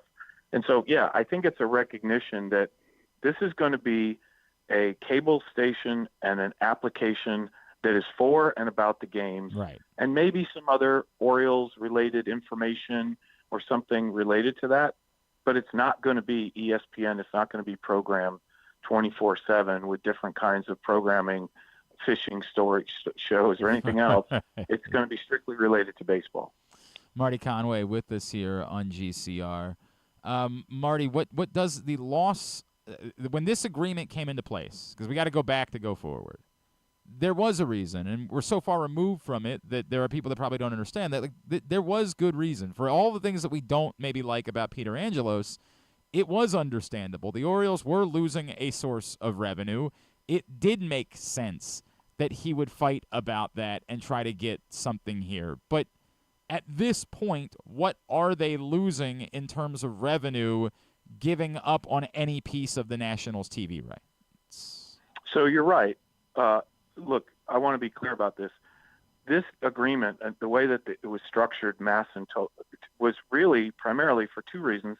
Number one, to protect a territory that the Orioles had almost exclusive access to in Greater Washington for decades, and they were going to lose this slowly over a period of time. And so the construct of MASN allowed the Orioles ownership, leadership, the team, to at least preserve this in a way where they could help sustain their business over time. The entire deal, when the Lerner family bought the Nationals, they clearly knew. They read these contracts. They knew what was in there. And so, but immediately 5 years into their ownership, they wanted to flip the switch and to try to renegotiate this, which is what touched off this civil war between Baltimore and Washington. So as you said, to go back, you have to go back to go forward. But I think what it sets out in the future is, as in the past, the Orioles are going to have to take care of themselves and be aggressive, and they're going to have to get their elbows up from a business and marketing standpoint, which means they're going to have to go into territories in Montgomery County and Frederick and other these regional areas and really begin again to excite and ignite the fan base there, because you're not going to be able to have a really high sustainable revenue base with just Baltimore City, Baltimore County, and, some of that surrounding beltway.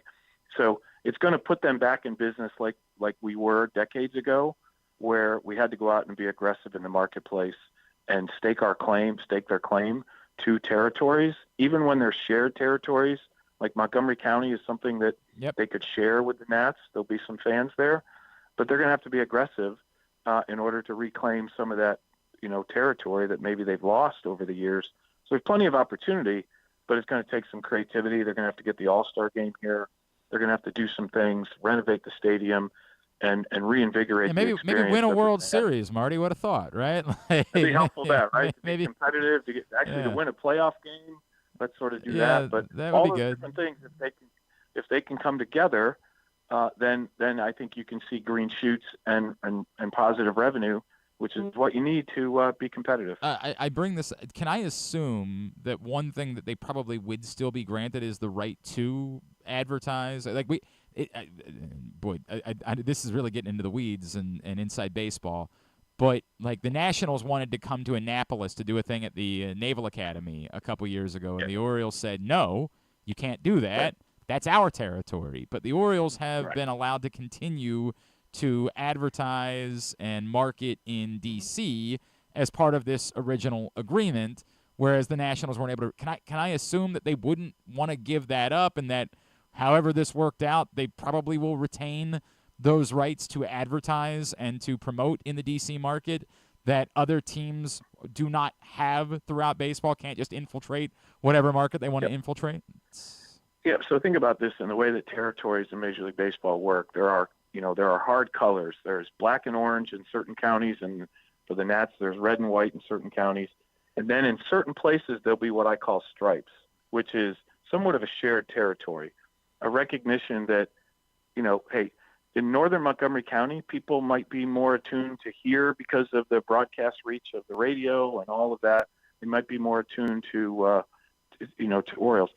Having said that, with interleague play now, with teams from the National League coming into American League parks and vice versa, baseball is interested in just getting more people into every ballpark, right, and not quite as concerned about whether the Orioles are tripping into D.C. or the Nationals are tripping into Annapolis.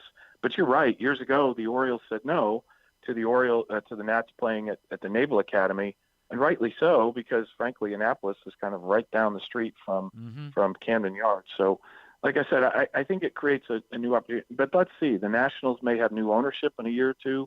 They may feel differently about how they market themselves. So, but for now, I think this just clarifies and solidifies and creates an opportunity on the business side and for fans that if they pay attention to that as a result of the settlement here, then I think it will be could be a positive for the franchise and for fans and generally just for the area to have this behind them and be able now to do the kind of planning and strategy that all of your revenue streams, you'll know what you have. To your point, Marty, I have seen way more like Facebook advertising of, Are you a Marlins fan living in Baltimore? The Marlins are coming to Baltimore, like advertising to road fans to try to get them out the ballparks. I had never seen that in my life until the last couple of years.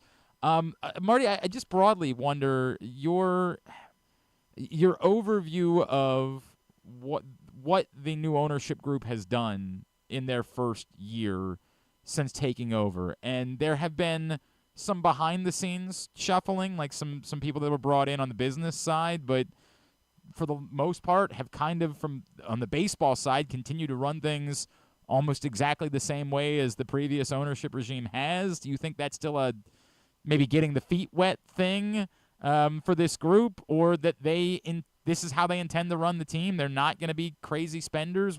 What's your just overview of the first 12 months of this new ownership group? Well, the one benefit of the new ownership group, frankly, is that they were not the old ownership group. So that's just a basic component where the owner himself could go out into the community, and he has, and he's been generally well received, and he was willing to sit on the stage and talk to people, answer questions, sign autographs at the ballpark, whatever that is. That's a huge difference and an opportunity. Now, on the other side of it, from the baseball side, I think they really felt like the rebuild, the analytics piece, all of that was in very much positive direction, young players and all those opportunities. On the business side, it was more of a staggered start. I think they took a look at what the structure was, realized they had to make changes, took the time to conduct national searches for leadership, and they've done that. And I think by and large, most of that team is in place. Now, I don't think you'll see the impacts of some of those people until later this year because they literally are joining right prior to the season. And so I think you'll see some of that conduct. But the other thing is some small improvements. They've refigured the left field wall to look a little more like it should. Mm-hmm. They're putting some new sound system in. But then the big changes are going to come from the dollars that they've gotten from the state or will get from the state for the ballpark retro refit, if you will, the apron around the ballpark. That's going to start to happen after this season and into next. So I think you'll see some modest things this year that you might notice, fan relations and fan experience things.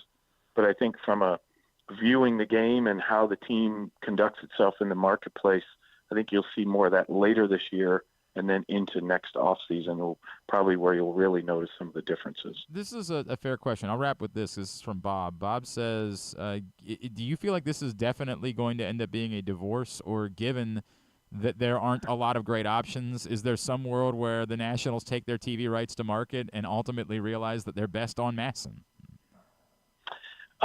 Well, to Bob, good question, very good question. The answer is no. I just think there are few options for them. Monumental Sports is a place where everybody logically thinks they might go. I'm not sure that's obvious right away. There's some issues around that. I think it's a combination, and I think they may end up with a cable provider, whether it's Monumental or who knows, some conglomeration. But don't rule out the fact that Major League Baseball is going to play a role here. Yep. Rob Manfred sort of brokered this piece, and I think he would love to see a team like the Nationals or maybe even the Orioles or whomever allow themselves to be part of an MLB streaming network that they'd like to put together. So I think there are a few different options out there. And again, it'll be different than the same where I'm just going to shop myself to another regional sports network because we know those conditions don't really apply anymore. That's the sense that I have. I think that's just the sense that this is maybe it's monumental for like a minute, but like this really is setting up for the next level of what baseball broadcasting is going to be in the coming years. Marty, always great stuff. I know everybody can follow you at Marty Conway. Is there anything else that we can plug for you? No, that's great. I just appreciate being with you and get a chance to, talk to you guys and interact with the fans. So it's been great. It's always great chatting with you, Professor. Thank you for taking the time for us this morning. We really enjoyed it. Okay. All right, guys. Thank you. Marty Conway, trying to help set us straight, and I guess I was probably leading him a little bit with my opinion, but that's. I just don't think it takes a lot to see this. Again, this is 12 years ago. This is a completely different conversation. In 2025, I asked someone I know. Are the Nationals just going to go to Monumental? And they were like, maybe, but Monumental kind of wants their network to be about their teams because they see the next step in this. If you paid attention to Monumental, it's sort of been about the app. We want you to have our app. We are putting things on the app. Somebody told me they had like one of these figure skating shows, like the type of show that you would buy tickets to. Like I don't know who the big figure skaters are these days, but like the way that once upon a time maybe you would have gone to see a Nancy Kerrigan or figure skating, Kimmy Meisner from a local standpoint. They had one of these shows. It's not a competition. It's just a show. And apparently they streamed it through their app. So they wanted you to buy tickets to come to the downtown arena in D.C., but then they just streamed it for people that pay for the Monumental Plus app. Now, I would settle because I wanted to watch Towson lacrosse 2 weeks ago, and I tried to sign in via my cable provider to the Monumental app, and it didn't let me. So I would settle for that, much like there are app issues. But it's interesting that this thing that seemingly only exists for the sake of having people buy tickets to be in the building. Why else would you host a show? Not a competition, a show. And yet they were streaming that through their app. as well. Which smells to me like they're trying to build up as much content as possible for the app because they know that at some point in the next couple of years, you're going to watch the Wizards and the Capitals and the Mystics, and I guess they have a G League team, on the app. Monumental Sports is going to be an app. It'll stay on cable for as long as it can be justified, but that there is an expiration date to that. There appears to be an expiration date for all of cable, as Marty Conway pointed out. Like, even the big dogs are struggling. Remember, we were supposed to get this hodgepodge ESPN, Fox, sports streaming thing. I don't remember what it was going to be called, but like it's kind of fallen apart. They haven't been able to put it all together. Probably like Tubo or something. No, it had a name. It had a sports-driven. Actually had a good name. I don't know if it was good or not. It just had a sports-adjacent name, and I've already forgotten what it was. But they're all seeing it. They all know.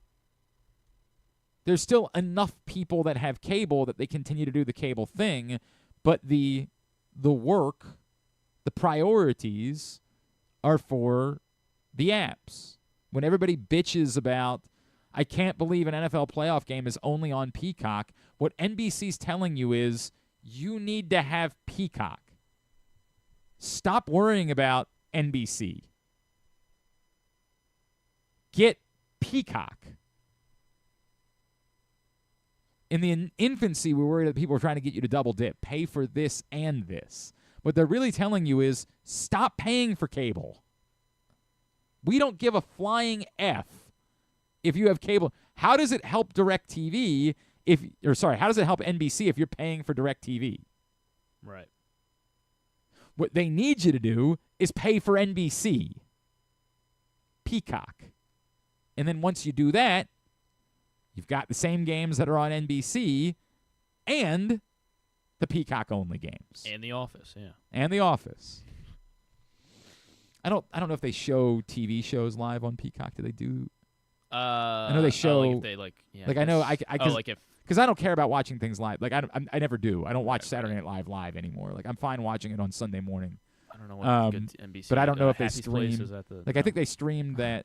They did definitely stream the SNL 50th anniversary special. Okay. But I don't know if they show.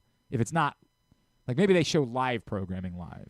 But I don't know if like when St. Denis Medical airs at 8 p.m. on tonight. Actually, it's not on tonight. We'll get to it.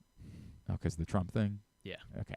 So if it was 8, I don't know if that's something that they would let you watch live on Peacock or not. But again, does it matter? They want you to have Peacock. They don't give a F if you have NBC. That's read the tea leaves, man. That's where we're headed. So maybe the Nationals do end up on Monumental. Or maybe they do exactly what Marty said and skip that part of this. Why piss around for 5 years on Monumental when what we're going to end up doing is over the top? Yeah. Having a Nationals. Right. A Nationals app, a Nationals and they'll have stream, or coverage. It's part of this bigger, like Rob Manfred's vision of it all coming in-house with MLB, which, again, allows them to share some costs and allow them to do certain things so that it makes sense. So to me, that makes as much sense as Monumental does. And Monumental, it kind of doesn't really make, again, could they use the programming? I guess. But like maybe in the summers, I guess. Right? As long as it's profitable for them. To them, it's got to, if the programming profits us, we can use it. But I'm sure and since the Nationals will want to sell their own ads, I don't know how profitable it's going to be. I don't know that the Nationals are going to buy the time to sell the ads. Like that's not how this has worked. It's not how any of this has worked. So, I don't know. My gut tells me it's a maybe for like Monumental for them. And my gut tells me this is the next step in the Orioles figuring out whether they're going to be part of the MLB streaming thing or they're going to, again, MASN will be available, but we're really going to start focusing on the MASN app. And the question is, do they want to dive in on that, or are they on board with the Major League Baseball thing where, dude, you tell us when to turn it off, we'll turn it off tomorrow. And we'll just do your thing. And then provide shoulder programming through the MLB app, through the Orioles app. So there will be like, a 24-hour, MLB network kind of thing. And then if you're an Orioles fan, Orioles coverage starts at 5:30 this day. And, Correct. Yeah. It still works geographically. Mm-hmm. Like you still, right, at this point, you might still have to pay for it. Presumably, you'll still have to pay for it because it's part of your cable bill you've been paying for the Orioles because you pay for MASN. I don't know all the details because it hasn't affected us yet, but it's gonna. Like, this is where it's going. It's headed that way because, again, that's where we're headed as a society. So this is just a question of whether or not you're going to get there, 2 steps before everybody else or 2 steps after everybody else. And we'll see how that plays out. We come back in. We'll get a tidbit. We'll get Tubular to wind down for a Tuesday edition of Glenn Clark Radio. Driving in Maryland? Did you know an Easy Pass from DriveEasyMD.com can save you time and money? Of course you did, because you are a thrifty driver. An antenna reads your Easy Pass transponder and automatically deducts the toll from your Easy Pass account. There, you just saved money with Easy Pass, all without slowing or receiving a notice in the mail. Well done, thrifty driver, well done. Get your Easy Pass at DriveEasyMD.com. Treat yourself and taste the Baltimore tradition that is the legendary Costas Inn. Hey, it's Stan the Fan Charles. For over 50 years, the Costas Inn has been a Baltimore original, dishing out their amazingly scrumptious, fat, award-winning crab cakes and steamed crabs. Every season is crab season at Costas, so make your plans now by calling 410-477-1975 and reserve your taste of heaven. Sit back, crack some crabs, and watch the Ravens chase down another title on Costas' 15 TVs. On Monday nights, Costas offers their half-pound jumbo lump crab cake with 2 sides for under $30, and there are nightly specials Monday through Friday. So head on down to the Costas Inn at 4100 North Point Boulevard or visit them at CostasInn.com. Make the most out of every day in your Toyota RAV4. Available in hybrid or gas-only models. A RAV4 can get you where you want to go in style. Check out buyatoyota.com for deals on new RAV4s from your local Toyota dealer today. The latest edition of Press Box is available now. On the cover, Glenn Clark and I sit down for a Q&A with Orioles owner David Rubenstein, discussing what he learned from his first year as owner, his goals both on and off the field, and his involvement in baseball decisions. Also inside, Brooks DeBose profiles new Oriole Tyler O'Neill, and we meet college lacrosse players from around the state. Press Box is available for free at over 500 locations throughout the region, including 60 Royal Farm stores. Or you can read the entire issue online at PressBoxOnline.com, where you can also find great betting advice and the best daily coverage of the O's, Ravens, and Terps. Need a trophy or award that's as unique as the achievement? Look no further than Crown Trophy. With locations in Owings Mills and Gaithersburg, they specialize in custom trophies, plaques, and medals for any occasion. From sports and academic awards to employee recognition and corporate gifts, visit crowntrophy.com today and let them help you create a lasting memory for your school, team, or business. Crown Trophy is a proud supporter of the Maryland Public Secondary Schools Athletic Association. crowntrophy.com. One of the things that's definitely wrong with this country is that this dude still has a job somehow, some way. Glenn Clark. All right, back in here as we continue along and start to wind down on a Tuesday edition of the program. Was there anything that we didn't cover today that we needed to cover? Oh, Kyrie Irving. God, you're gutted. Things have been going so well for the Mavericks, you know what I mean? Like, they're just really been living a charmed life this season. They made a big trade that they were I think, pretty happy about. And God, fans were pumped up. Real bummer, right? Real bummer for how that goes. The perfect thing that could happen for them, I guess. Is it? Well, I mean, now they can completely tank, I guess. Is that what they were trying to do? They acquired Anthony Davis. I'm not sure. Well, he's not going to play. I understand that, but he's still going to cost a lot of money. We didn't talk about Debo getting traded.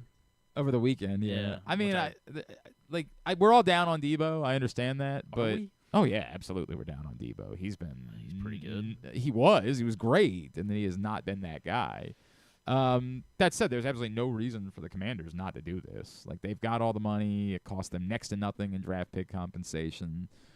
Why not figure out if a change of scenery gets something closer to that version of Deebo Samuel that we saw? I'm not betting on it. He hasn't had 1,000 yards since 2021. He did have a productive 2023, where he still had 892 yards and 7 touchdowns. So like you take that in a heartbeat. You take that if that's what you could get. But the thing where Deebo had like gone into the pantheon of being among the top receivers in the NFL was fleeting. Like, it was a fleeting moment. And part of it was just we were so enamored by his physicality, and boy, he can be in the backfield too. And it was like sort of a phenomenon that it kind of made up for the fact that he wasn't truly like an alpha number 1 wide receiver for more than a year. But yeah, absolutely no reason for the Commanders to not scratch and to say, who knows? Maybe get him here. There were questions about Deebo's conditioning in San Francisco. Maybe you get him here. He's a little bit more excited. Jaden Daniels is a difference maker. If nothing else, you would presume, if that's all you have, they have to pay a little bit more attention to Deebo, and that opens things up for Terry McLaurin, who is a legitimate number 1 wide receiver. But yeah, it's worth doing, even if all of us are like, the bloom is off the Deebo Samuel rose. Would you have done it? For the Ravens?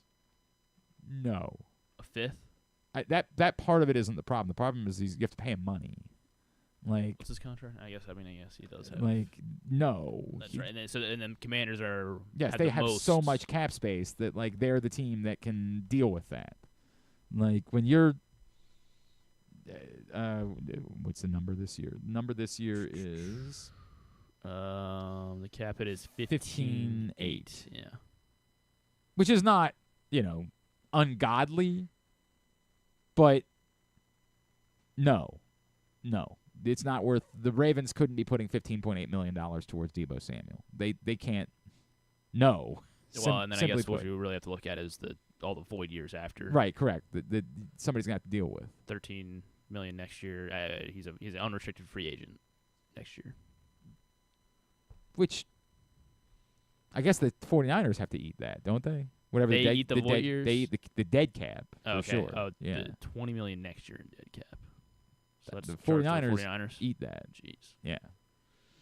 It kind of shows you how much they didn't want him to be on their team. Yeah, really. Look, man, absolutely fine move for the Commanders to make. Totally good with it. But no, this would not have been logical for the Baltimore Ravens at all. Would have been insane. Deebo's already 29. The bloom is off the rose. It is. There was a story yesterday that they're willing to trade Brandon Ayuk, apparently. I don't know what's going on in San Francisco, because that part of the reason why you trade Deebo Samuel. Purdy, is that what they're bracing for? I guess. Part of the reason you trade Deebo Samuel. I thought they did pay Brock. They didn't already? I don't think so. Why did I think they had? Maybe there was just enough conversation about the fact that they were going to that I. Yeah. Brock Purdy. No, you're right. They haven't paid him. Nothing yet. Trading Ayuk is the part that doesn't. It made complete sense to trade Deebo, and then focus around Ayuk, and then Pearsall. I guess. Again, to your point, I guess they probably don't want Deebo around, but if I just think the Deebo thing expired in San Francisco. Yeah. And I'm not sure that anybody else is going to get anything out of him, but there's no reason. If I'm in DC, I don't think this makes them like Super Bowl. They're the favorites in the NFC East or anything like that. But there is no reason not to do it. There's no way to be down on this move. In pie in the sky, you get something close to what Deebo Samuel was. But even if what you get is what he was last year, you didn't have anything besides Terry McLaurin. So that's fine. It's worth it to scratch this. You've got all the cash, all the cap space, and it's very low draft. It makes all the sense in the world. Is that it? I think so. John in Little Rock said he wants to fight you about the being unable to watch exhibition sports. He said football friendlies rule. Oh, so, yeah. I mean, only sport that works for pleasure to view friendlies. Some of them you can kind of tell like they're going through the motions. It doesn't really mean anything. It would be the only sport where I could consider watching one, yes.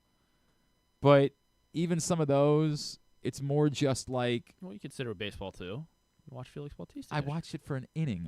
I'm saying consider sitting down and watching an entire contest. Okay. Soccer would probably be the only... Preseason football, yeah. Not a chance in hell. Oh, 100% a chance. Not a chance in hell. Get pretty... Nope. 100% sure, but 80%. The first year, I decided that I wasn't going to watch any preseason football. I wanted to do something. I wanted to do it as content. I was like, I don't care what you try to get. I'm not watching preseason football. This is still back when there were 4. I don't remember what year this was. 15, Sometimes 16? 5. No. Yeah, I guess if you were in the Hall of Fame game. So I'd said, I don't care. I don't care if you guys are talking about it. I am not watching. I refuse. And I think the first game was a game against the Panthers, and I was in Myrtle Beach visiting my wife's uncle and his family, and he owned a cigar shop. Nice. At some point he said, what do you think about moving down here and just running the cigar shops for me? And I was like, yeah, that sounds great. And I presented it to my wife, and she said, no. And I was like, could we do, I live there, you live here? Could we make that work somehow?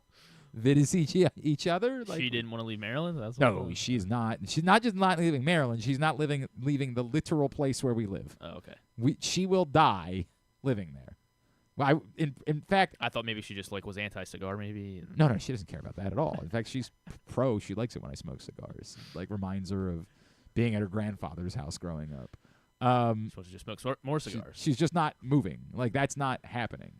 So, whatever. That's my lot in life. I love the idea. Like, when he presented it to me, I was like, yes. Wait, you want me to move to Myrtle Beach and just run cigar shops? Hell yeah, man. So he said, why don't you come hang out at the cigar shop with me tonight? I said, absolutely. One of my favorite things, this is a low-key thing for me that people don't know. I don't get to do it really because of the kids.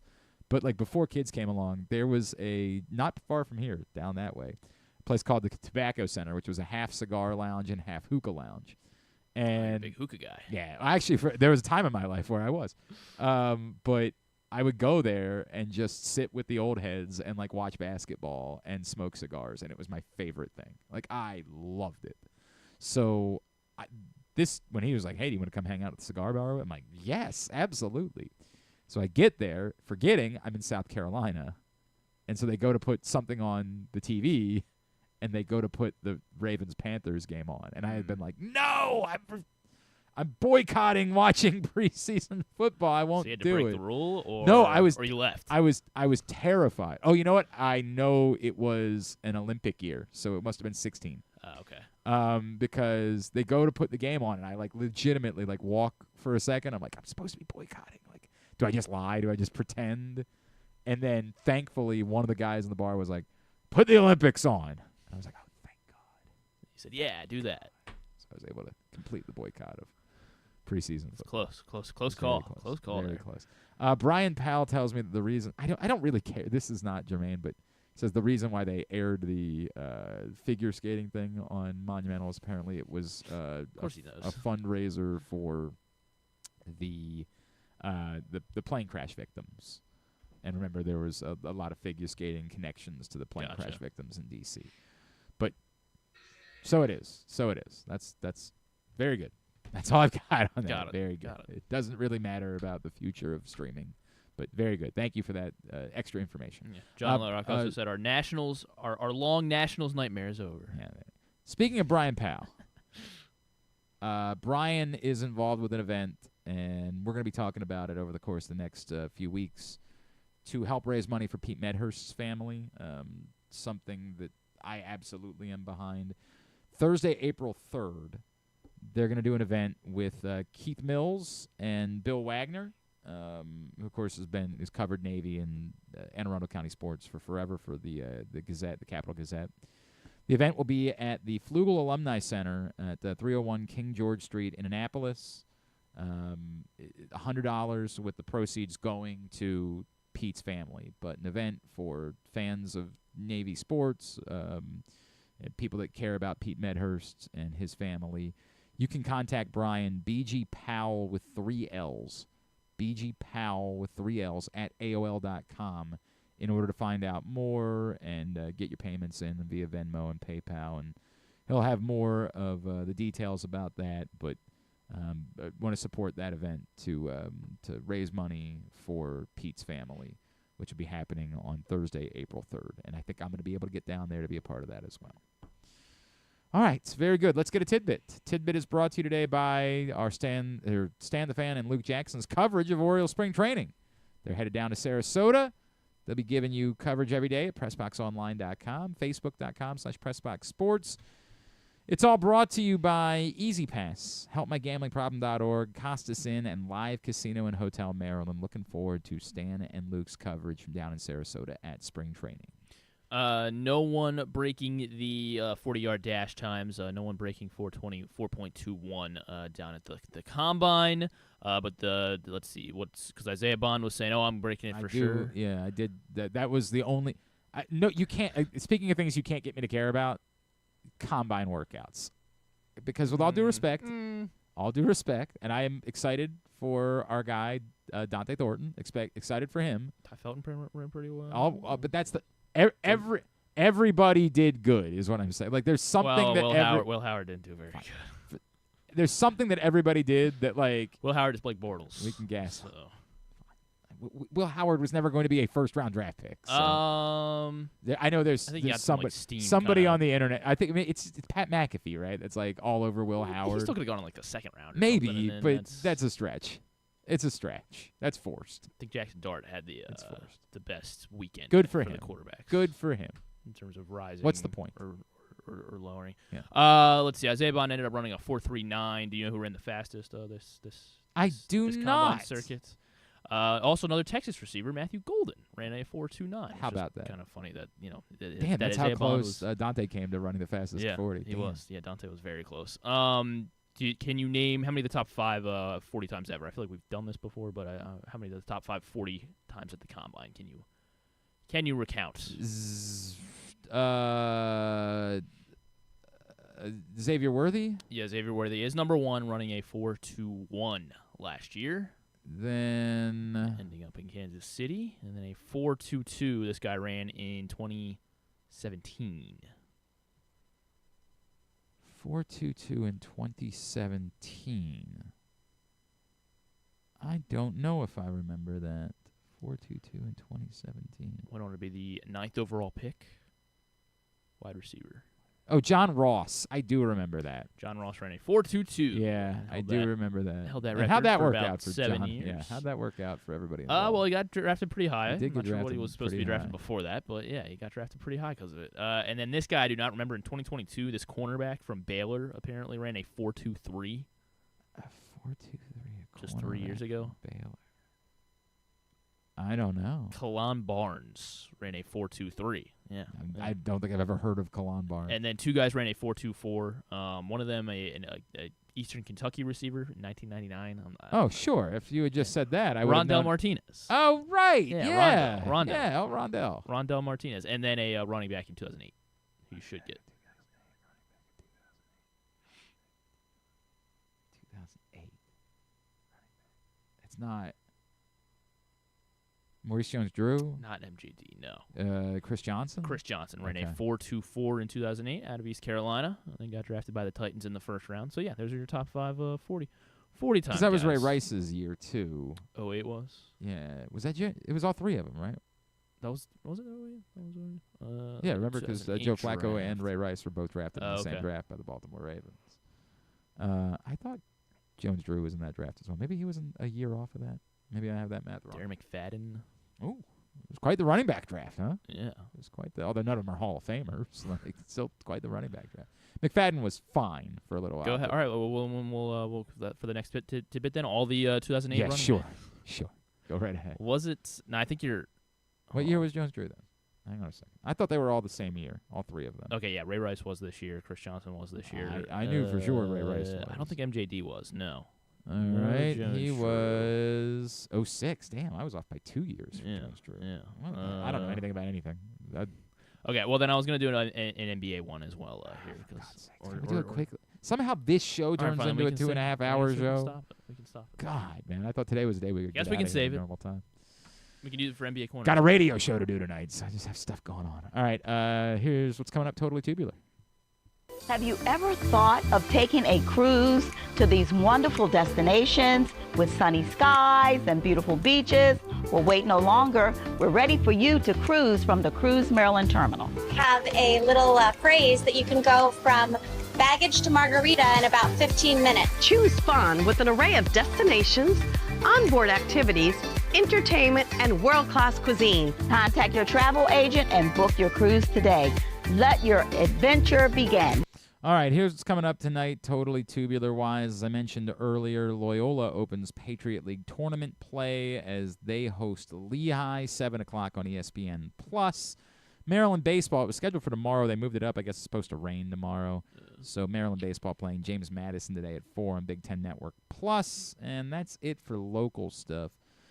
Big Ten hoops tonight on Peacock. Rutgers, Purdue at 7. Nebraska, Ohio State at 9 on FS1. Indiana, Oregon at 9.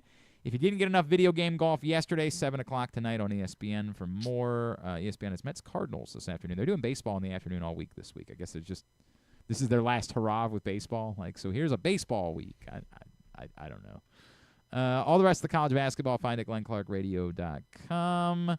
TNT Warriors, Knicks, 7:30. Clippers, Suns, 10. Great.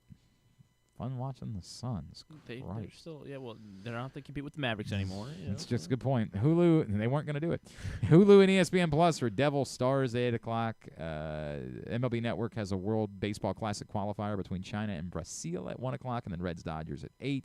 MASN for Cardinals Nationals at 1, and the CW for WWE NXT tonight at 8. I didn't even get your response. The big story, Io Sky defeats Rhea Ripley for the Women's Championship. Holy crap. Wow. Nobody saw that coming. I know. Oh, I was shocked. Now what does that mean for WrestleMania? What does it mean? I guess we're going to find out. Maybe we'll dive into it a little bit later this week on Shopping out. Dynamite stuff, pal. Dynamite. Non-sports. Who knows? Go. The presidential address thing, that's at 9 o'clock. So it's not the State of the Union. It's just a... No, it's just a presidential address to the joint session. Is that because, in your first year, you're not allowed to give the State of the Union? Is that the deal? You can only do that after you've been in office for a year? You know better than I would. And so they could have shown St. Denis Medical because it's not starting until 9, and so NBC's showing. They got to do the pregame show. Apparently the pregame show is Deal or No Deal Island. So, yes. So they are showing an episode of that on NBC.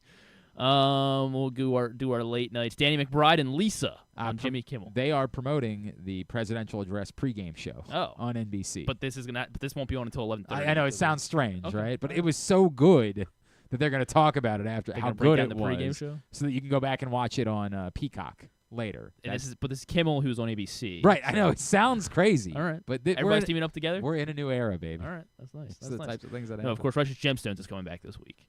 So Danny McBride talking about that. It's this week? Yes. I'm very excited about that.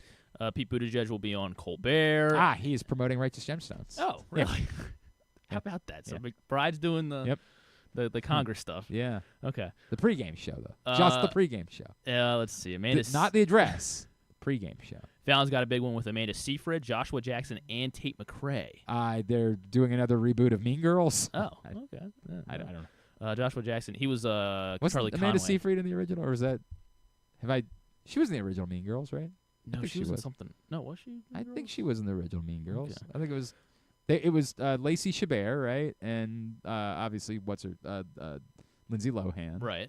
And wasn't it Amanda Seyfried? Yeah, it was Amanda Seyfried. Okay. How dare you gaslight? And Rachel I wasn't McAdams. trying to gaslight. How dare you gaslight I just me did not over there? know. I got to be honest. Yeah. She's in a movie called Seven Veils, where she plays a theater director and then is trying to produce her mentor's most famous work in the opera. But disturbing memories from her past cloud. Oh no! Disturbing memories from her past color her present. How about that? That's on Friday. Joshua Jackson, Charlie Conway from Mighty Ducks, of course, is in Dr. Odyssey. So he's got the boat thing. Yeah. Yeah, the boat thing. And then Tate McRae's got music. Fred Armisen. If you want to call it that. What do you mean? You don't like Tate McRae's I saw her music? on Saturday Night Live this week. That first song is one of the worst songs. The car thing? Yeah, I don't love that song either. It wasn't singing. It wasn't. I don't know what it was. It sucked. It was terrible. War on Tate McRae. Terrible. All right. She seems swell. I know she's Canadian. She's into hockey. Fred Armisen and Naomi Ackie are both in Mickey 17. No, they're promoting a St. Patrick's Day. They're worried that people have forgotten, and so they just want to let people know that it's coming up. Yes. I wouldn't put it past him since he's going to be on Seth Meyers tonight. But Season 1 finale of Paradise on Hulu. That's the Sterling K. Brown and James Marsden president thing. And then Daredevil, of course. That's the big one. I should have led with that, of course. Daredevil, Born Again, series premiere. Is this with John Bernthal? No. Who's Daredevil now? Matt Murdock. Oh, okay. Or, sorry. Charlie Cox is playing Matt Murdock. Right. That's right. But, yeah, Charlie Cox and Vincent D'Onofrio in Daredevil. All right. Tonight at 9 on Disney+. Haven't they tried like 80 different versions of Daredevil? They have. Oh, I'm thinking of The Punisher. Is that what was John Bernthal? He was The Punisher. Yeah. Yeah. Who was Daredevil before? Was it Charlie Cox or wasn't? There was somebody else that was Daredevil. Okay, for sure. Which actors first Daredevil have played? Okay, you get that. Paramount Plus might have a book clubber for you if I know there's a lot out there now, but it's Sin City Gigolo, a murder in Las Vegas. So one of the there was a Gigolo like reality show, and one of the male Gigolo guys apparently killed some girl. And so they're diving into that on Paramount Plus. It's been Charlie Cox on the Netflix version. Oh, it has? Okay. On the Netflix version. In the movies, obviously, like Ben Affleck and all that. But it's been Charlie Cox the whole time on Netflix. But this is on Disney Plus now. Mm-hmm. Okay. Andrew Schultz has a comedy special out tonight on Netflix. Kind of out on Andrew Schultz. We're out on Andrew Schultz. But then that's because you're in on also on Netflix with Love Megan. As the Duchess of Sussex invites her friends and famous guests to her beautiful California estate. Absolutely. Definitely. That's on Netflix. At the same time as Suits LA debuted, huh? That's interesting. Is it? Wonder. Well, Suits LA was 2 weeks ago, right? Yeah, so but the same timeline? Yeah, same timeline. Okay. Be trying to capitalize on that a little bit. Oh, you guys are interested in Suits again, huh? How about that? Remember me? I have no dislike for. I am completely indifferent towards Meghan Markle. And which one is she married to? Is that that's Harry, correct? Yeah, Harry. I think so. Yeah. Could not be more indifferent. I don't care. Sounds like I don't know. Sounds like you got some underlying. Everybody seems to hate them, but like why would I care? Like God love you. Do whatever it is that you do, man. She shares her cooking, gardening, and hosting tips. Oh, I gotta know all of them. All right, it's on Netflix. Gotta know all. Thanks today to Marty Conway. Thanks also to Karl Ravech and to Kyle Goon. We'll get all that up in the greatest hits section of the Can You Take Me Higher tab at GlennClarkRadio.com. Tomorrow, Drew will be here. Great. But also Pitching Ninja. We'll talk about Felix Bautista. And Tommy King Basote. Yes, former Terp. Well. He was just out of the combine as well. We'll talk to him. What's pitching? Rob Friedman, right? That's his Rob real Friedman. name? Yeah. No, thanks to Mr. Ninja. Just Mr. Ninja, right? That was my father was Mr. Ninja. Thanks everybody at PressBox, all of our great sponsors and partners, including Live Casino and Hotel, Cruise Maryland, Crown Trophy, Easy Pass, Royal Farms, HelpMyGamblingProblem.org, Costas Inn, MSA, Maryland Sports, your local Toyota dealer, buyatoyota.com. Thanks to Griffin at Griffin_Bass. Follow us, Twitter, Instagram, and TikTok at Glenn Clark Radio. Have a great Tuesday evening. Go Loyola Hoops and Maryland baseball. Duke sucks.